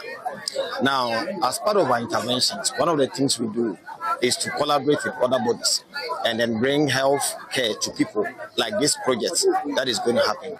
We believe that bringing this project is going to save lives. People who have their health insurance expired will also be renewed for them as part of these interventions. And this will go a long way to improve productivity. Arctic operations begin this June with an intensive pre-screening phase to catalog complex cases. The main deployment will hit the ground from October 2 to 18 at Abeswa Pentecost Hospital and Bechim Government Hospital, bringing medical personnel and volunteers from Ghana and the United States. Emmanuel Edujemfi, Joy News, Abeswa. The pause returns after this break. Hello again. The Vice President, Nana Jane Opoku-Agyeman, has cautioned against premature celebration of Ghana's improving economic indicators. Speaking at the Oxford Africa Conference 2026 at the University of Oxford in the UK, Professor Opoku-Agyeman explained that while recovery signs are encouraging, focus must remain on disciplined, inclusive and sustained transformation rather than complacency. She also emphasized the need for global institutions to be more responsive to the needs of African countries, calling for stronger African representation on the UN Security Council. Hannah Odami has more. The conference, organized by the Oxford University Africa Society, is a student-led platform that convenes policymakers, scholars, entrepreneurs, and global leaders to advance dialogue on Africa's development and future trajectories. Delivering the keynote address, the Vice President, Professor Nana Jane Opoku-Agyeman, said Africa's limited representation in key global decision-making bodies, particularly the United Nations Security Council, continues to reflect a structural imbalance in global power relations. For many African states, the continued absence of meaningful African representation within key global decision structures, particularly the United Nations Security Council, remains a source of growing imbalance between the distribution of global power and the structures through which that power is exercised. But legitimacy is shaped beyond representation. It is also shaped by outcomes. According to her, many governments continue to operate under severe structural constraints, which, she says, undermines growth, stability, and opportunity. Describing this as one of the defining governance challenges of the era, the Vice President questioned why global and national institutions cannot quickly adapt enough to remain credible amid rapid change. What matters now is not so much how Africa is described, but how the continent organizes herself to compete, integrate, innovate, and build at scale. Data may illustrate the breadth of the opportunity and project the possibilities ahead. But our future will ultimately be shaped by leadership, by institutions that are capable of functioning credibly and consistently, and by systems capable of recognizing the full productive potential of her people. On Ghana's economic situation, Professor Opoku-Agyeman acknowledged encouraging signs of recovery and reform, but cautioned against complacency. It is true that Ghana is beginning to see encouraging signs of recovery and reform. Macroeconomic indicators are improving, investor confidence is gradually returning, and institutional reforms are taking shape. But grounded leadership also means resisting the temptation to celebrate prematurely. Strong results should not produce complacency. They should deepen responsibility because transformation is a process. The Vice President, who also met some Ghanaian students at the Oxford University, encouraged them to learn beyond the classroom, indicating global challenges now require integrated thinking and collaborative approach. For Joy News, I am Hannah Odami.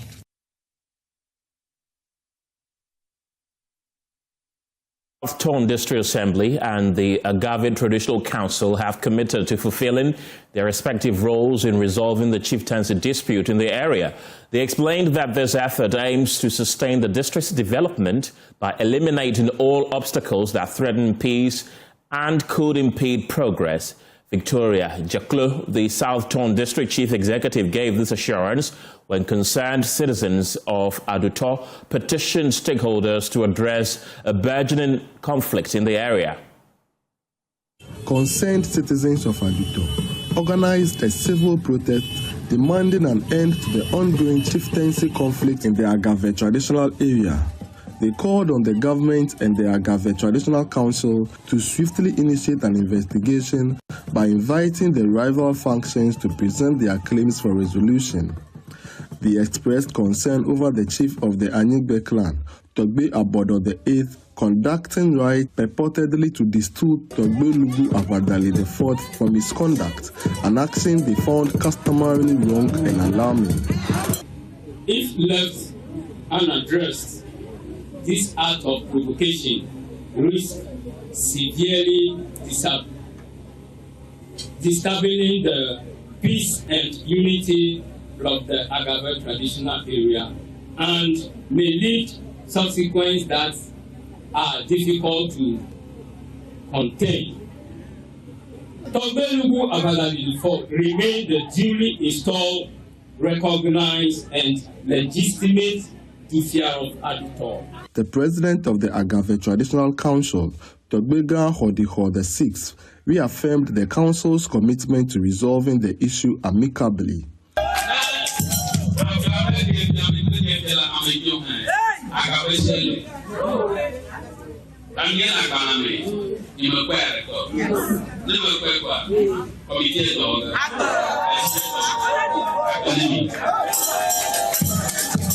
We cannot go through we cannot develop by those acts.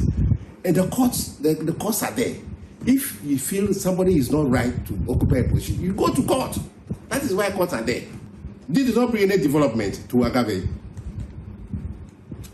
That's it. The concerned citizens of Aduto also petitioned the government through the South District Assembly to take a mediation role in the ongoing chieftaincy disputes. The South District Chief Executive, Victoria Jaklo, received the petition on behalf of the government. His Excellency John Dramani Mahama, and on behalf of the Volta Regional Minister, Honorable James Green, I received your petition and I assure you that we'll work towards it and keep them also informed. Whatever the outcome is, we'll get back to you within the short. Thank you, Madam. Fred Kwame Asai, Joy News, Aduto.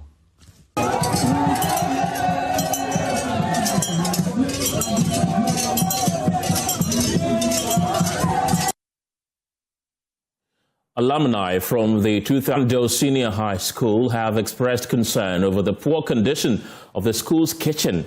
They say the facility is deteriorated and could pose a health risk to students who eat there. To address this, the group is rallying other alumni to contribute toward building a modern kitchen for their alma mater. The appeal was made during the launch of the school's 73rd speech and prize-giving day, which also marked 25 years since the 2001 batch graduated. The following report has more. Who gets 1,000 voices to hail my dear person, my great alma mater? A school kitchen is meant to be the hub for preparing students' meals, but at Pando SHS, the standard is not being met. According to concerned alumni, there must be a change. Speaking at the launch of the 73rd Speech and Prize-Giving Day, 2001 alumni president Kelly Kekeli Deboy described the current state of the kitchen. The current infrastructure on the ground is very appalling. It's an open structure. What it means is that food and other things that are supposed to be consumed are left in the open, exposed to all bad conditions. We used to have a very well-planned and established gas system, those days used in cooking. But as we speak now, the cylinder, the pipe system and all the stoves are down. And so as part of the project, we are considering revamping that gas facility to supply power to the kitchen. The new facility, we're going to have very good washrooms, restrooms, a well-equipped office for the matron. We're also going to have steamers to cook. The school's 73rd Speech and Prize-Giving Day was held under the theme Advancing Academic Excellence Through Discipline and Innovation, a Collective Responsibility. The event also marked the 25th anniversary of the 2001 batch. Event chairman, Professor Gordon Adunja, explained that the school is trying to raise more than 1 million cedis for the school kitchen. So the year group is hoping to raise 1.8 million cedis as a minimum amount for the kitchen project and also raise additional funding for the award categories for the Speech and Prize Giving Day. So we're calling on all past students of Pando Secondary School, home and abroad, and well-wishers to come and support this important project.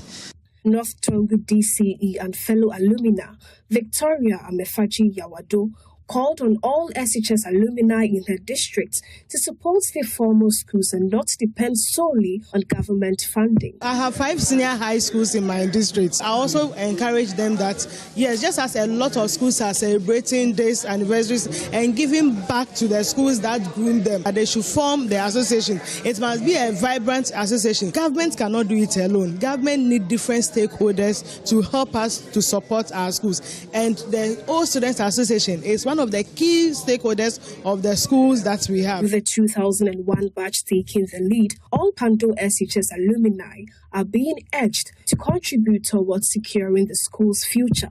The goal is to build a facility that protects students' health and upholds the school's legacy. For Joy News, Mavis Kabuko's report, read to you.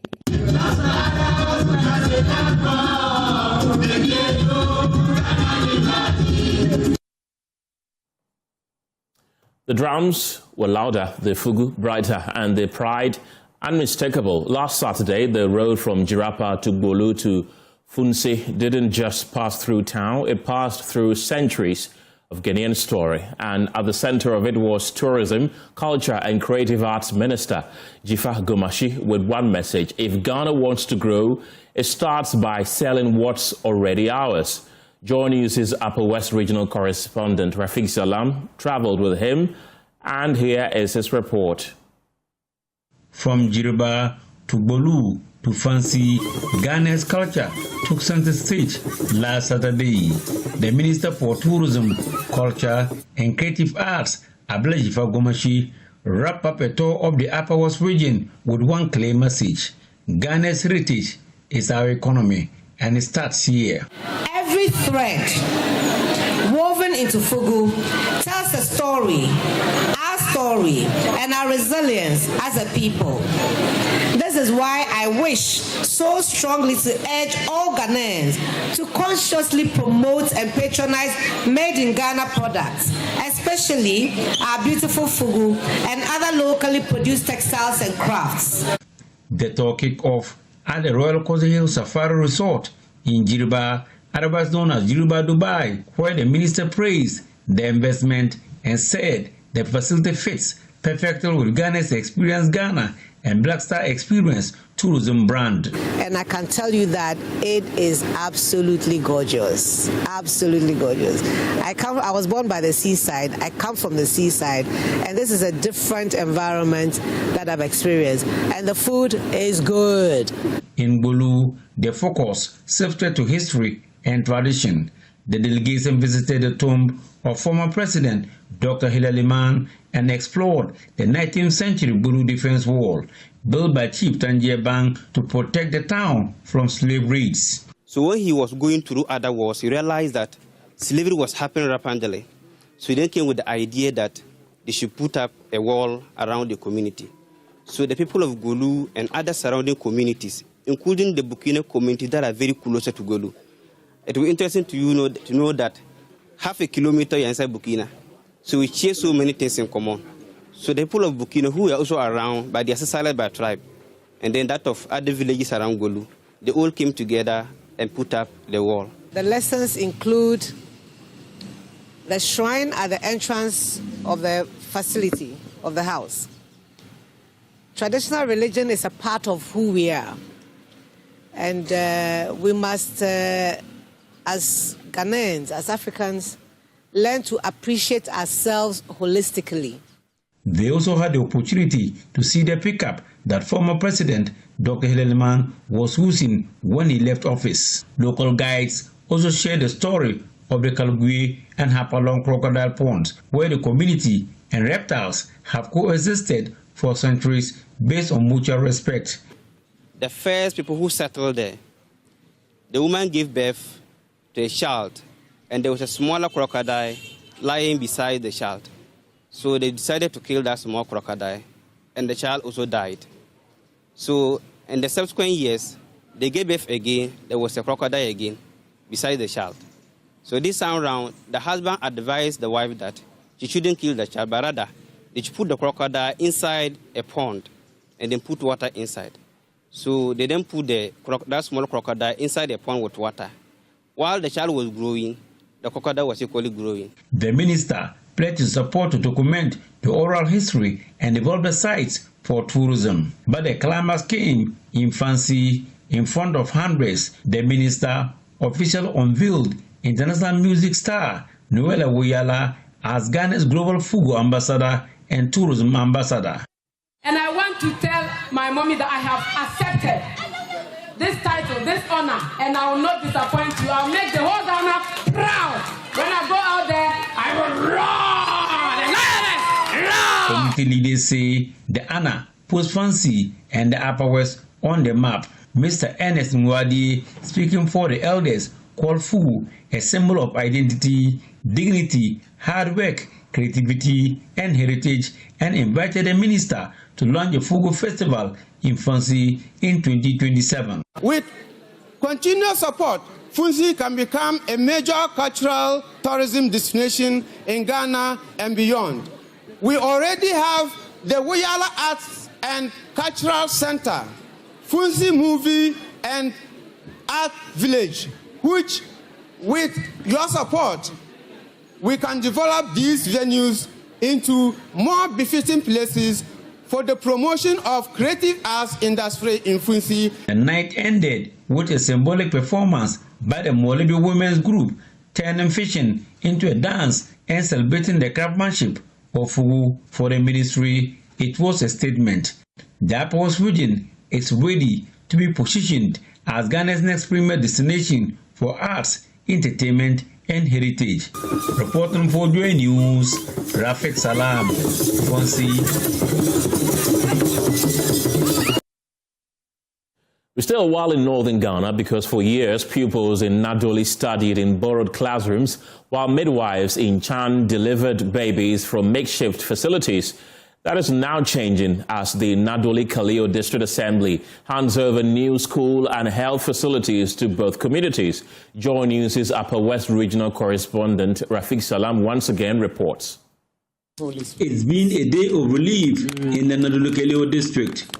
Residents in Nadoli and Chan are celebrating after the District Assembly commissioned 3 key projects meant to fix years of gaps in education and healthcare. In Nadoli, pupils panel have a fully furnished model kindergarten block and a new 3-classroom block. For years, many had to perch in other schools just to get a lesson. In Chan, a modern community-based health planning and services chief's compound is now open, replacing the borrowed compound house where midwives once worked. Nadoli Kaleo District Chief Executive Mero Haruna calls the Nadoli Classroom Block a legacy project and says another will soon be commissioned in Pala soon. She urged parents and chiefs to take ownership and maintain the structures. We are committed to solving the educational problems of Nadoli Kaleo District. We are sharing in bits and will move from community to community. There are a lot we have in our developmental plan. The medium-term plans, we have captured a lot of communities we're going to handle. And I use this opportunity to thank all the technocrats who supported. We also thank the John Mahama government for giving us a lot. There is certain agenda is expected to be supported by us, and we are ready to touch all communities within Nadoli Kaleo District. To the technocrats, we are very grateful. For teachers and health workers, the change is immediate. In Nadoli, KG head teacher, Madam Faustina Bodib, recalled having to hold children on her lap during is leaked. She says the era is over. I don't know how to always control the children. Madam will be carrying some on her laps. I will carry some on my laps. And the place where we were perching, always leaking. So we are very, very happy that this has been given to us. In Chang, senior midwife Suwe Faustina says the new compound with staff accommodation means they can now offer 24/7 care and accept more postings. Because we're having a limited infrastructure, sometimes you want to observe someone for an hour or two to see the way forward. But because there's no enough facilities for the person, like resting, or a woman has come to deliver, and there's no place for the person to lie down, for you to observe and monitor the baby and the mother. That was before, but now with this structure, all those facilities, avenues have been created. But officials say the work isn't complete. Mr. Adams Lamson, speaking on behalf of the acting Nadoli Kaleo District Director of Education, flagged unfair conditions in communities like Mangwara Bamara, where children still trek long distances for kindergarten. But as Oliver Trace, we always ask for more. Yes, we have never stopped asking. In fact, some of our communities are still left without these facilities, and I think if we can get some of these facilities for them, it will ease the burden. Looking at our community like Mangwara Bamara, they have no KG. Children trek all the way to DBI for education because they have to go to the community ahead, which is what? Moyiri. And in Chang, the health director says a few finishing issues must be fixed before full medical work starts. Pleading with the district chief executive that as we are taking over the chief's compound, but we will be knocking on her door for her support so that the facility could be finished for us to start work. If not, at this particular moment, if we take over the facility, but no serious work can be done in the facility. Representing our Power Regional Minister, Chief Planning Officer Richard Ni Ajelai commended the Assembly for the successful completion of the projects. We should protect the land so that other facilities can be added and one day to be a hospital or a health center. So we should put that at the back of our mind and protect the land. For the classroom, we should please also teach our children how to look after it and not write on the walls, deface the painting and spoil the chairs and other things. Reporting for Joy News, Rafik Salam, Nadoli.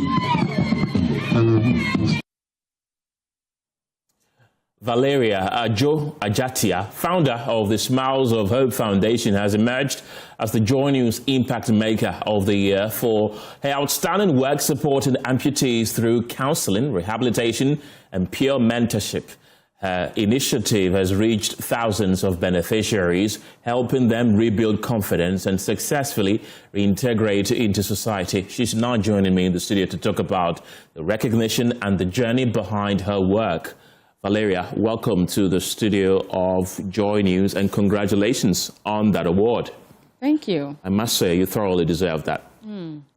What prompted you to venture into that? Okay, so I have lived my whole life as an amputee, and then walking through that journey hasn't been an easy one. It comes with the struggles, the stigma, and the systems that are not in place to actually support you at a time that you needed it most.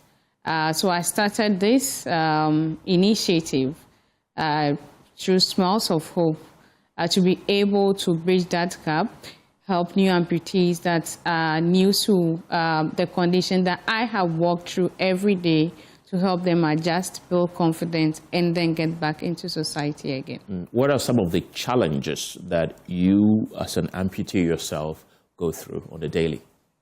So barely a basis, it has to do with access issues for me. So access to places that I'm going, transport, issues with stigma, people not giving you the opportunity because you come in and they look at how you walk than even first before thinking about what you can actually do on a daily basis. And then the emotional toll that comes with it, adjusting again, trying to deal with your identity issue as well, issues that had to do with the change in your own name. So Valeria is lost, and then you have a name like the girl or the lady that has one of her leg cut off. That sort of thing, every day you have to deal with it, and you are really reminded of your traumas, your stories every day along the way. So yeah, these are some of the challenges for me on a daily basis, going about being able to do things by myself, getting transport moving. I have to rely on the Ubers, the Bolts. It's quite expensive for me instead of being able to do the normal transport. But yeah, these are daily struggles for me as an amputee. Did your win as the Impact Maker of the Year surprise you? Yes, it did. So actually, I didn't know I was being nominated. So I got a call from a team from Joy and said you were nominated and all of that. And so I was going in for my award as the new category that actually was introduced this year. It has to do with the disability and social inclusion. So I was just going in to receive that award, enjoy the night, and then the night unfolded, and then finally I was named the ultimate winner for the night. I didn't see it coming because it's quite competitive. Looking at the other competitors, their projects and all of that. So yeah, it kind of came as a surprise for me. But it also reaffirmed what we do, the sacrifices, the work we put in every day, the lives we touch. And it means that the stories of amputees are equally important and needed to be put on a national level to be able to throw the spotlight on it. So yeah. You're already making a change in your society. That's why you won the ultimate award as the Impact Maker of the Year. But now that you have added that icing on the cake, what do you hope, what more impacts do you hope to achieve with your new crown as the Impact Maker of the Year? Yeah, so for me, I see this as more work to be done for us as Smiles of Hope, and as the director myself, it also means that we want to use this to do more advocacy, more awareness on issues that affect amputees. For instance, in the hospital systems, that gap is there. When someone has to go to amputation, there is no counseling support, there is no psychosocial support, and you just have to go through the procedure. So it goes beyond just the physical healing after going through the surgeries to recovering and having that proper system and support for you to regain your confidence again and be able to get back to society. So I'm hoping that we use this crown now, to call it, to be able to do more, put our stories out there more, let people know about the various challenges for amputees. Last April, just past April, was Amputee Awareness Month, and it's recognized globally. But in Ghana here, as an organization, we are now trying to throw the spotlight on it. And last month, one of the activities we did to climax it was to have that awareness and visibility walk. And as part of it, we presented a petition to the Minister of Gender, Social and Children Protection. And in there, we stated issues like access to prosthetic limbs, the cost of it, access to the centers that even do it. For instance, if someone is amputated in Volta region, we'll have to get all the way to either Accra or so on before they can even get a prosthetic fit. That means if the person needs a repair, then you still have to travel that way down as well to be able to access it as well. There is no database on amputees in Ghana, meaning that our policymakers are not able to plan and use data to be able to include us in whatever they do. So these are things that we want to be able to do using this platform to be able to advocate for policy changes and also make people have change on their mindset about amputees as well. When community accepts, when they open and show love, it makes the healing process for you much easier than when you are being discriminated against and looked down upon. What are some of the most harrowing stories that you've heard from the people your foundation has helped, even though you are a witness of it yourself? What are some of the things that you hear that you even get shocked? So, for instance, that perception that people who are amputees are a result of a wrongdoing or a curse or something you did, or someone in your family did, which you are now being punished for it.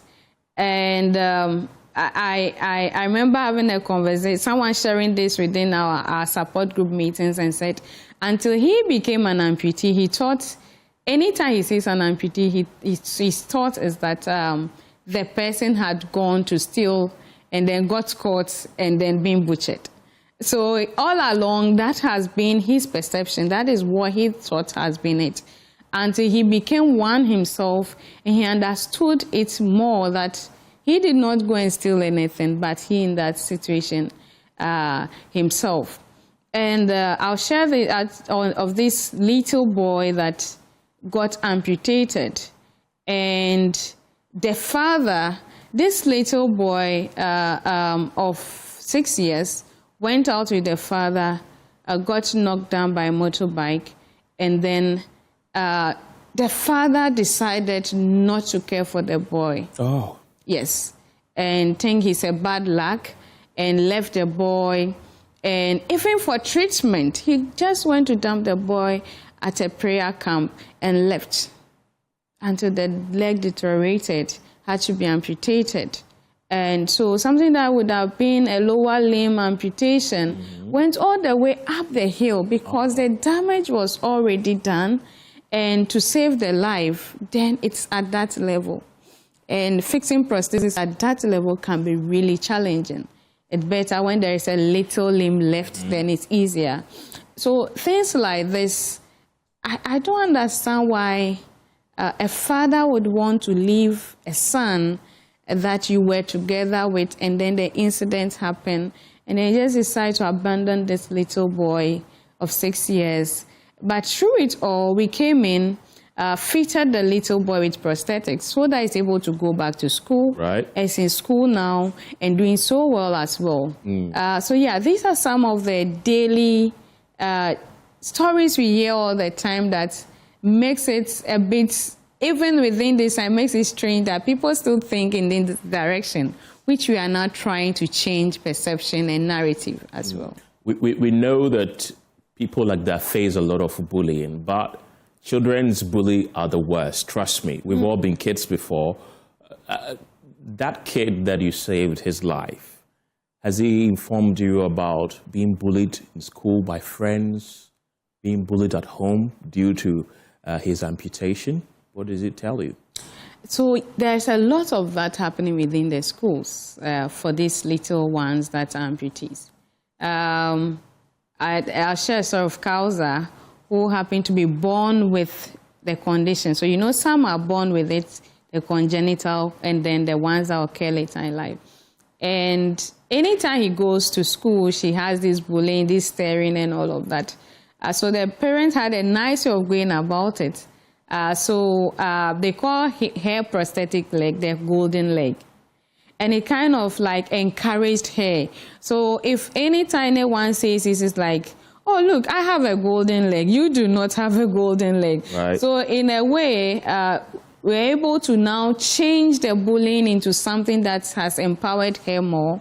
She's doing very well in school. She's good to go every day. Like, she's very active little girl, living just like any normal child should be able to live their lives as well. There are a lot of myths around amputees. Some even say that they don't want to get closer to somebody who's had any part of their body amputated because they think that it's something that can be transferred to them as well.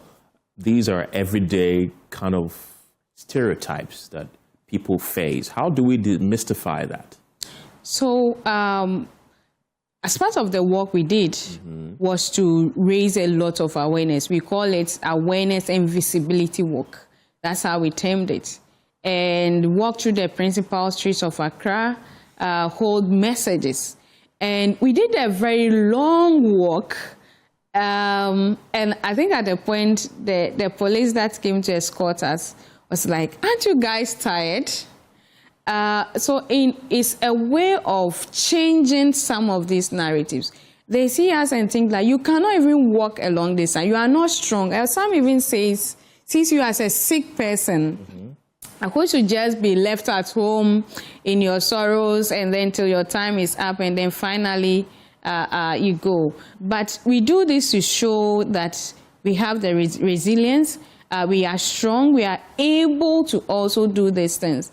And then through our advocacies as well, for instance, within the schools, we talk about the bullying in the schools. One of the initiatives we do is to go into the schools and then talk to these children.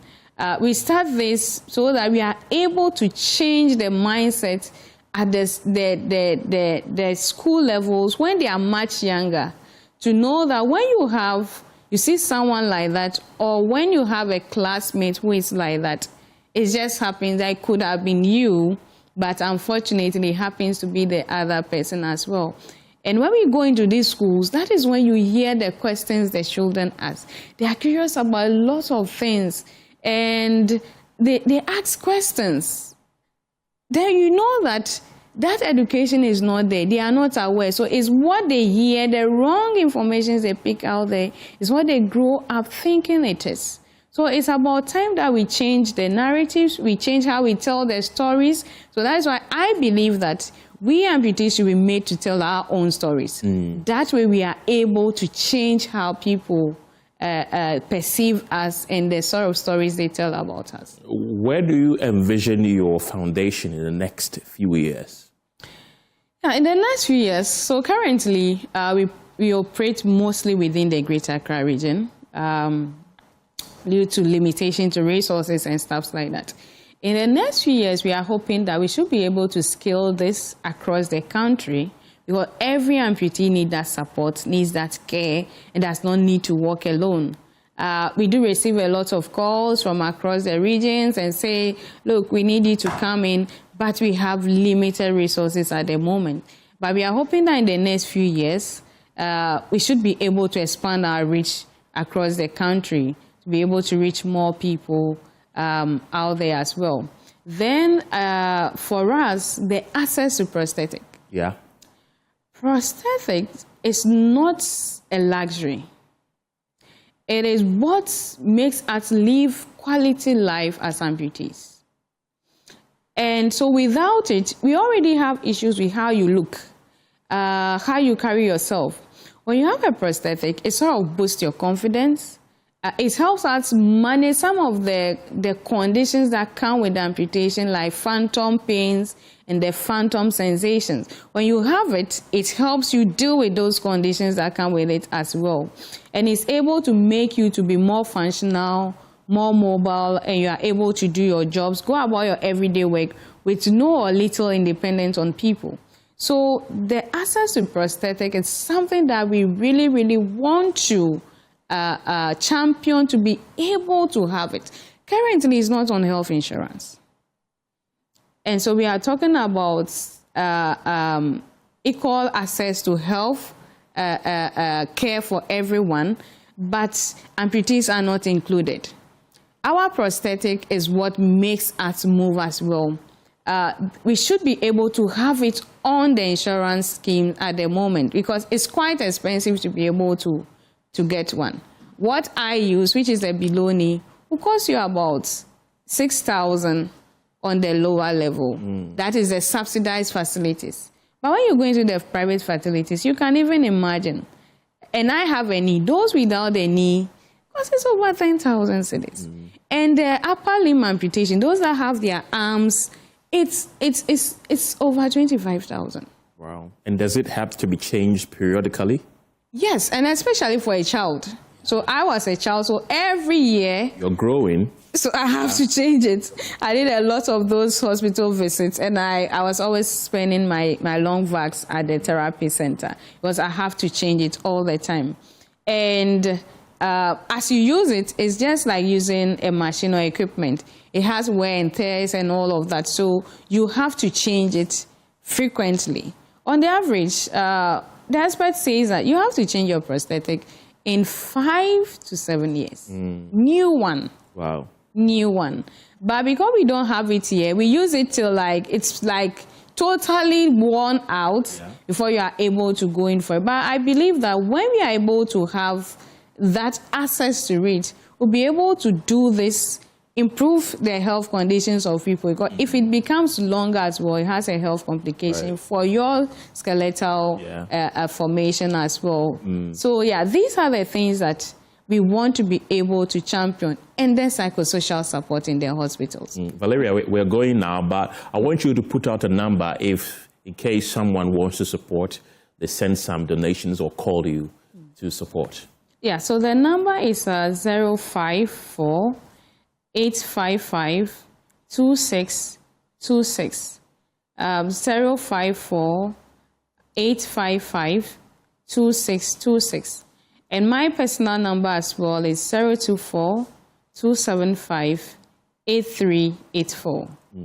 Valeria Ajo Ajatia, thank you very much for coming. We appreciate you for all you do, and congratulations once again on emerging as the ultimate impact maker of the year. This has been The Pulse here on Joy News. For more news, you can log on to myjoyonline.com. I'm Kenneth Jesse. Have a good evening.